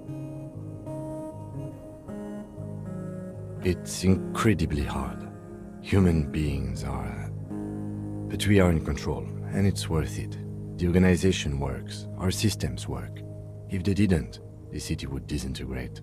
Night. Captain Ptolemy Price steps into the yard. A piebald horse waits by the motor carriage, chewing oats out of an oat bag. Seagulls fly overhead. The sky is black. Captain Price wears a black suit and a standard patrol coat as he mounts the horse to head home. Rows of houses on either side, hunching over the sidewalks, and Precinct 41 with its dome roof growing distant.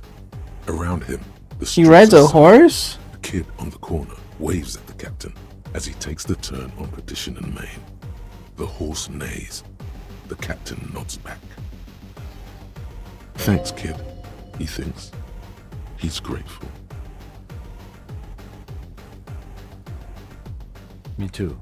But I wouldn't count on any drastic changes in our lifetimes. Yeah, it's getting very cold now. Let's go.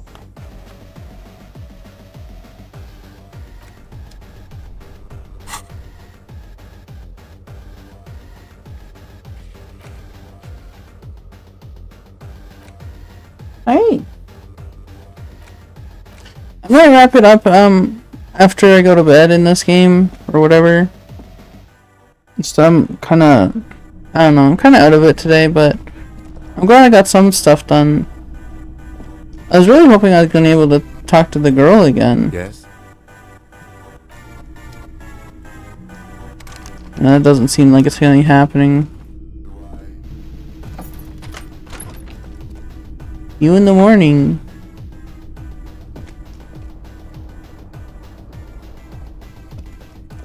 The fan stands still. Light bulb? The fan stands still. The lights are off again.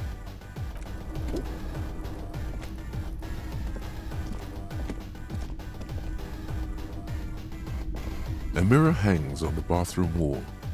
In it, your face, adorned with the expression. Like the rest of you, it comes from a bad place somewhere in the past. That's all you know for now. It's too late. Like an image on film. The expression belongs to your primary motor cortex. It would take a minor neurological miracle for you to cease producing it. And use my chain cutters.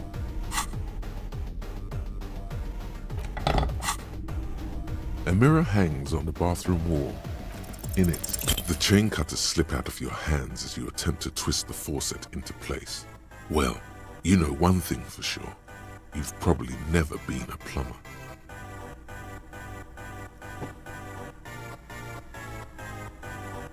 Okay.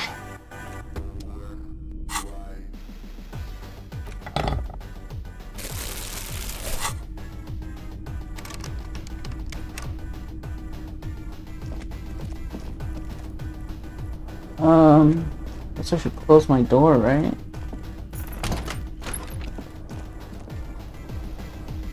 My lights are still on? The fan stands still.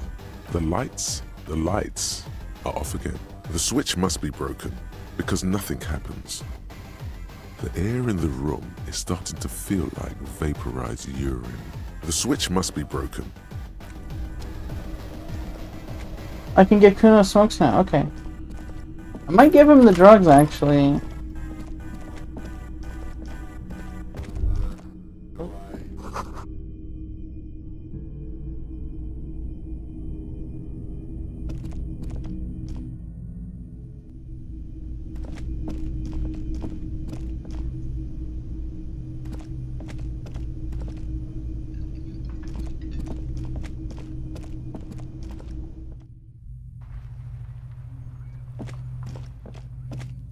I'll give Kuno the drugs and then see if I can also give him the smokes and the alcohol.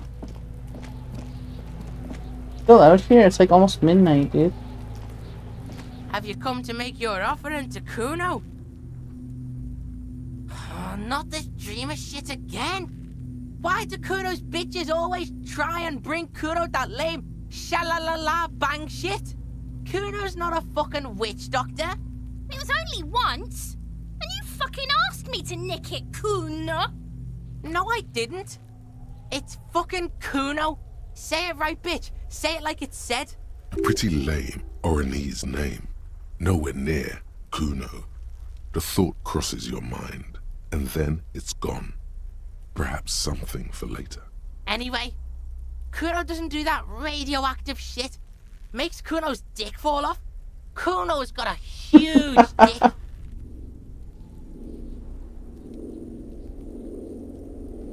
Stay the fuck away from Kuno. You smell like bum shit. Kuno's not a bum. Kuno doesn't touch that shit. What? Do you think Kuno's fucking 80 years old? Trying to bring me bum juice? Make the Kuno paranoid? You don't like alcohol? Just because you get high off that shit doesn't mean Kuno has to fuck himself with that fermented piss and shit mix. Trying to get a 12-year-old hooked on the shit shake?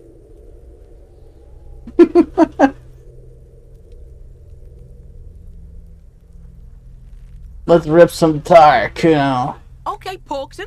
Tar keeps Kuno sharp. Helps Kuno think. Kuno likes that brain boost shit. We're cool now, but don't be pulling this shit on Kuno, or Kuno's gonna have to beat the shit out of you again. Kuno dominated.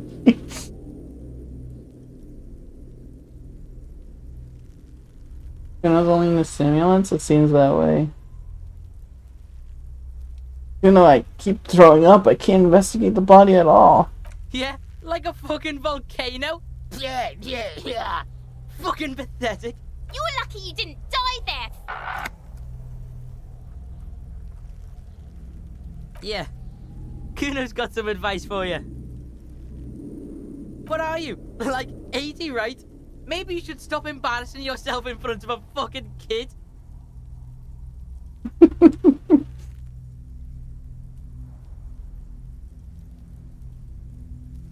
Right, Pig. This is where Kuno plays with his little wooden choo-choo. What do you want with it? Yeah, Kuno doesn't know shit about that. That shit is beneath Kuno. Listen. Kuno doesn't care about this small... Kuno doesn't care. Just listen. Kuno saw what you did there, dumpster diving. Sad shit. Kuno could hook you up with some sweet rags. Shit like Kuno's wearing. Your size, good price. 500 real.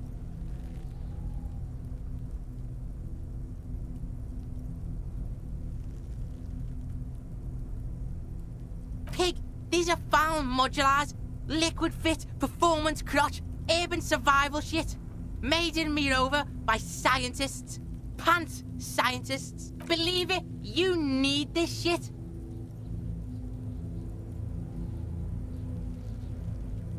These could drastically improve your chances of survival in the urban wilderness. Coach Physical Instrument endorses these pants. They are tartan ready. Might be interested in the pants. Alright, Piggo. Shit's rolling. Don't do business with the pig, Kuno. He's gonna steal all your money, Kuno. As you can see, Kuno and C don't trust you. Can't do business without trust. There's more to his distrust than being a pig. He feels threatened by something obscure in you. What that is, however, remains a puzzle for now. The fuck? A mug in the trash? Is this about the fucking clothes again?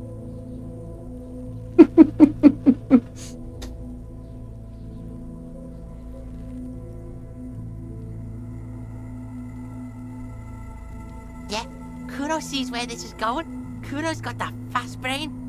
You saying you picked it after the mug fucker? Cause he's the clothes fucker? I can't hear you, Kuno. Speak louder, Kuno. Shit, that's tense. Someone's going to the beat-down basement, huh? Mug guy gonna get tied to the radiator. Kuno doesn't know who put that shit in there. And if he did, he wouldn't squeal.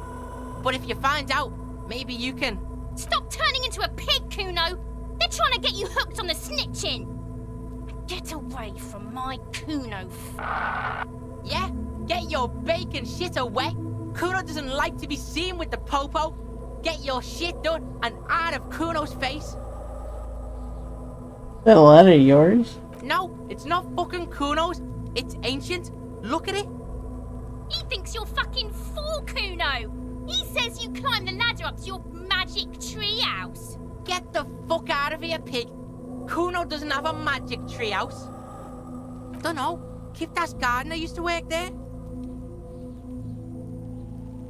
Look it up in the library. Kuno's not a fucking dictionary. Fucking small brain. Kuno means the gardener, alright? Look, Kuno doesn't explain shit. Kuno just says shit.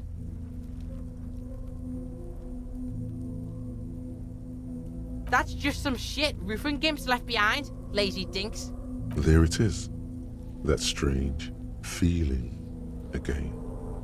As if there was more than meets the eye about that pile of roofing material. Marco, baby. You want me to toss something? No, dude. No, boy. Oh, Marco. So cute. Want me to toss it? Let me fix it a little bit first. I think I stepped on it earlier and it's all bent out of shape. Yeah, give me a sec. 1 second.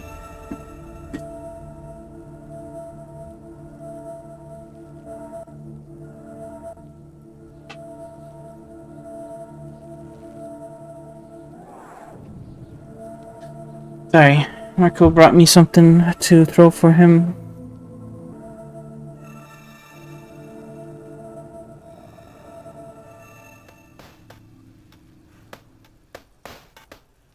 The fuck are you talking about? Kuno doesn't know what handed gimps they wear. Trying to get you to talk gimp, Kuno. Don't talk. Inner eye.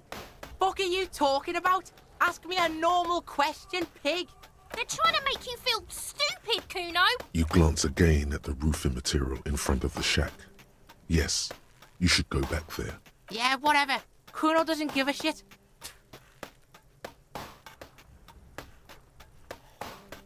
Shitload, pig. What's your question? Don't tell the pig shit. This is where you quickly ask him questions. Real cop questions. Like a cop. Kuno's fuck gimp. Kuno uses the fuck gimp for target practice. He could have just said he doesn't know. Yeah, it's fucking okay. Gotta have a gimp for rock practice. Don't ask the pigs for permission, Kuno. Don't ask the pigs for shit. Probably climbed. Kuno was busy down the road when that shit went down. You heard Kuno. Kuno wasn't even in Martinez. Kuno wasn't in Revachol. Kuno wasn't regional. I don't know. Some fucking Mesco or I don't know. Some other place. Night City. Kuno was in fucking Night City. Kuno gives this info out on a need-to-know basis, and you don't need to know. Kuno didn't smoke the gimp, if that's what you meant.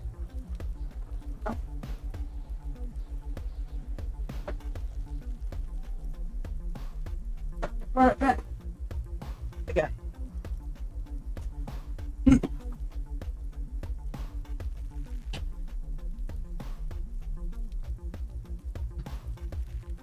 See anyone suspicious around? Just a lone pig trying to sugar talk some kids.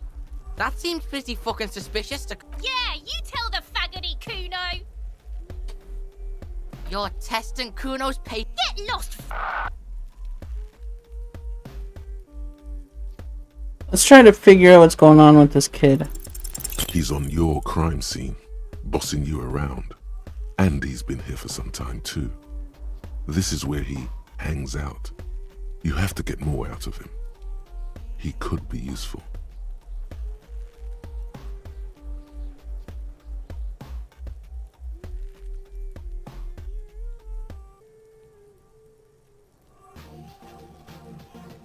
Get your snout out of Kuno's ass. Kuno knows how hard Kuno pushes it. Kuno pushes it hard level. You should give up, Popo, or the Kun will keep fucking it out of you.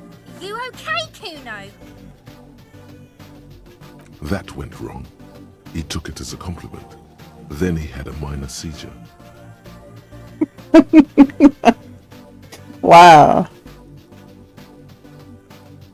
Yeah?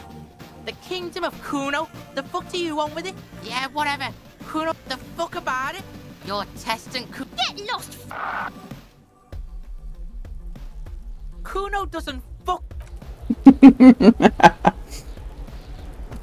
Oh, what a character. What a little goofball. An inconspicuous pile of the roofing material, Eternite. Because it's nice and orderly, well laid, it reveals no secrets at this time.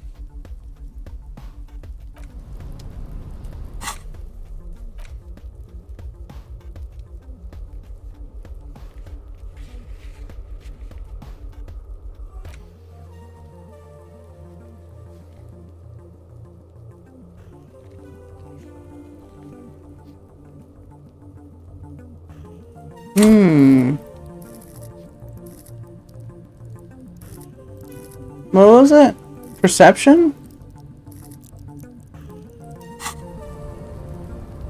An inconspicuous pile of the roofing Perception. material, Eternite. Let's level up perception.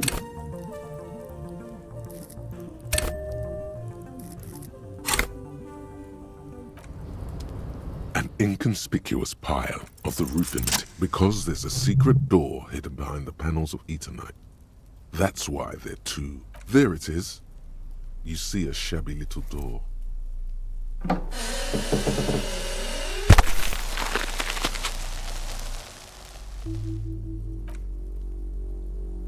All right. What?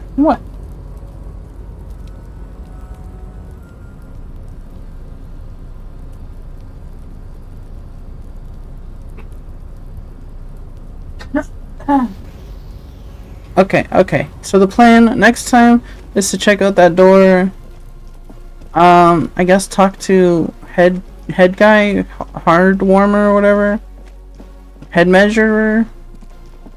And then also maybe check out this little apartment building or whatever this is supposed to be. But Marco needs me to give him some attention or else he's gonna explode or something, I don't know. So we are gonna call it here for now. Yeah, he's yapping about something. Mark. He needs to play. That's just how things are. So we're gonna go watch some TV and we're gonna play. And he's gonna get lots of kisses, probably.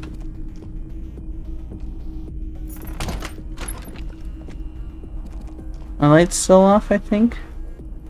The fan stands still. The lights. Let's, is this the bed? This is what I got for sleeping, I guess. The bed is cold and not particularly inviting, but it's yours. The sheets look Hi, awful. baby. What happened? Oh, unwound. What'd you do? Did you get stuck on something or what? I don't think I did this. Silly.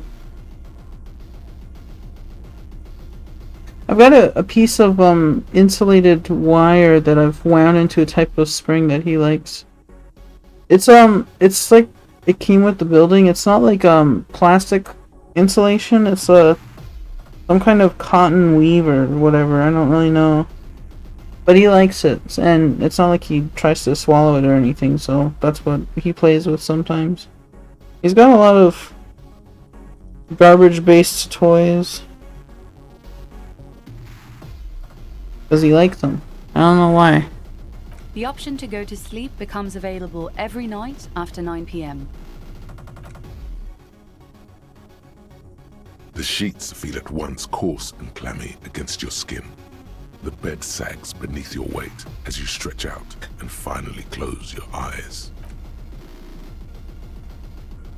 And then sleep doesn't come. Why? Maybe it's the bed's fault. Its synthetic filling has separated into hard lumps. The pillowcase smells oddly. Smells of alcohol and sweat and grease. It barely covers your toes, stretching over your soft belly. This is your body here, intimate and warm, breathing. Under your thrumming eyelids, you see a dizzying array of colors. You won't get off this carousel quite so easily. It's a little better. Colors, scenes, and half-formed phrases still litter your mind. Part of you is still trying to solve the case, isn't it? Something to do with, what was it that the lieutenant said? Union? And it's gone again. Your thoughts lost between the slowing brain waves. Your breathing steadies. A great silence washes over you until your eyelids twitch in your sleep and images start forming.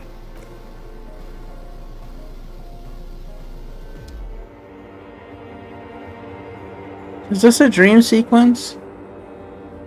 Oh my god, I'm trying to go to bed here.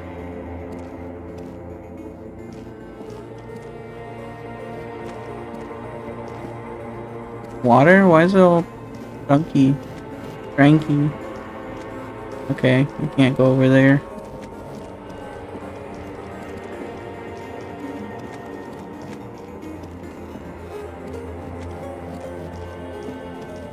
That's me! I got the disco light. There's a disco ball up there. Do you remember the scent of your childhood?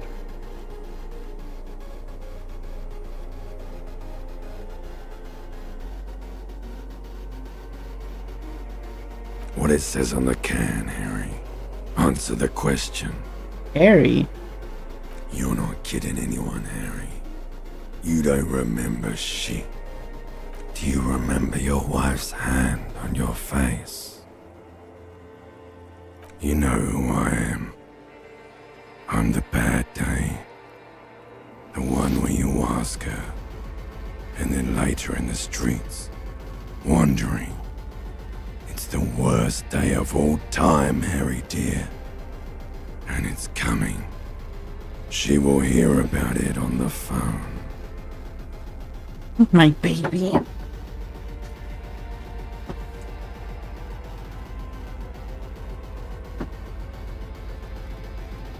Reality will turn into a grotesque nightmare. This will be the last thing you did to her. Tell me, do you remember the love of your life? I left. Oh no, Funky baby, you stayed. It was the rest of it that left. Or you just stood there, with one hand on the bottle and the other on your dick, watching it go. Tell me, where are your friends? Human beings have friends, Harry boy. Where the hell are yours? No, it's gone. 3 times gone and never coming back. You failed. You failed me.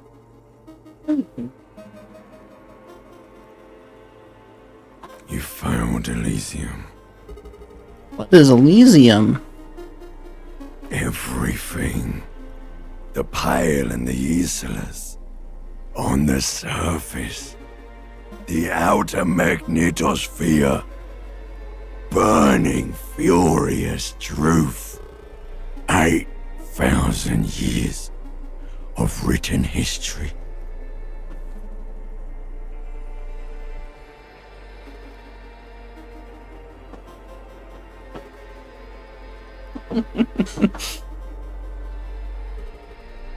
You really dropped the ball, Harry.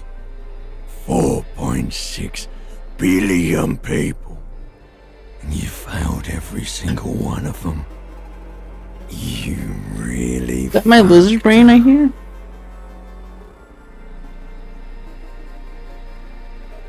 No, you haven't. You're just sleep talking. And the act is wearing thin, too. The spots on the disco ball fade around you. You'll be back in those cold snakeskins in no time. Sweating up the bed. Stinky boy. You're not coming back from shit. Thrashing around in that high conductivity state of yours. Bumping into things and acting like a clown. Who are you kidding?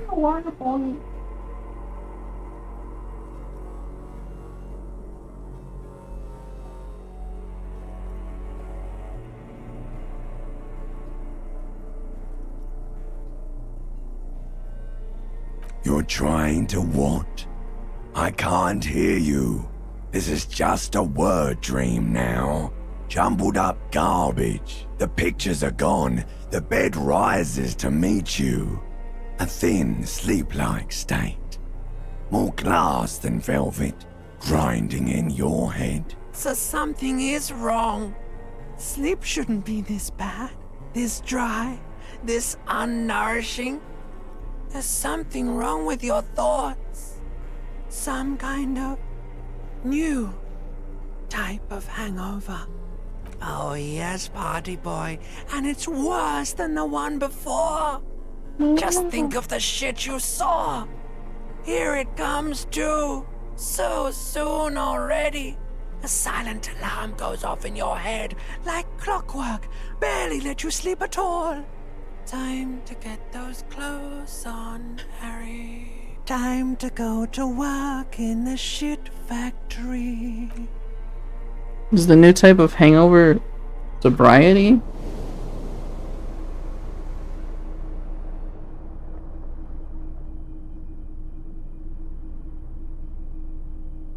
It's 7:30 in the morning. That's a pretty good night's sleep, actually. Good going, buddy. Just had the most beautiful dream. Uplifting, rejuvenating. Really? Because you feel even worse this morning than you did last night. What the hell's going on with me? You mean, why are you so tired?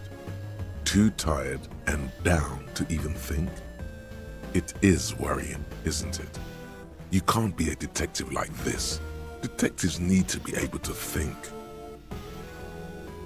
I feel super good. That's not really true. Your heart has finally pumped all the speed out of your system, Buster. Time to get some more. Don't do that. Stay strong. The hangover will wear off. You don't need to keep doing this to yourself.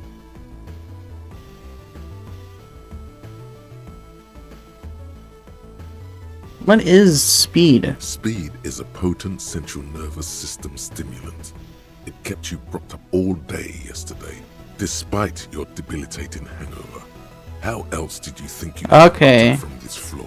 So the first hangover was alcohol hangover, and this new hangover is withdrawal from narcotics, stimulants. You got up from this floor because of a holy vow you made 16 years ago with me. To wake up exactly 7:30 every morning until the day you die. Don't be silly. There was no vow. You were high on speed. That was the only reason you got up. You can't detect without it. It's that simple. What do we think? Opt in? Do you want to be meth hobo?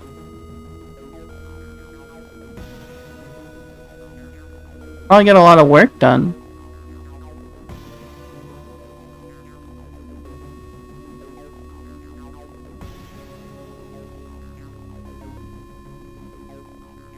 Meth hobo. Of course. Martinez is Speed Central. You just gotta poke around. Follow your nose. You and Speed will be happy again. You will make her come home. This time, it will be different.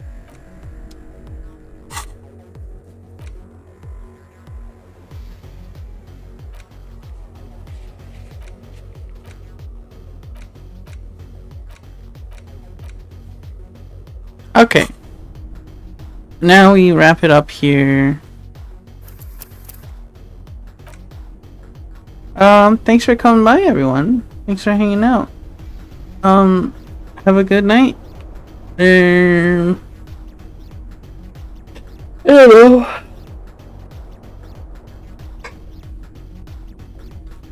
remember to message your friends or something. I don't know. A lot of streamers have a little wisdom for this part of the stream, and I'm not very wise, so I don't know what to say.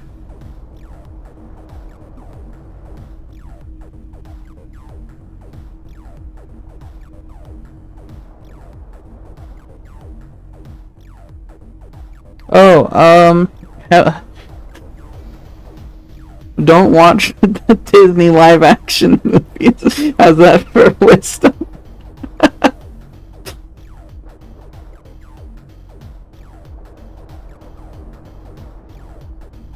Yeah. I don't know.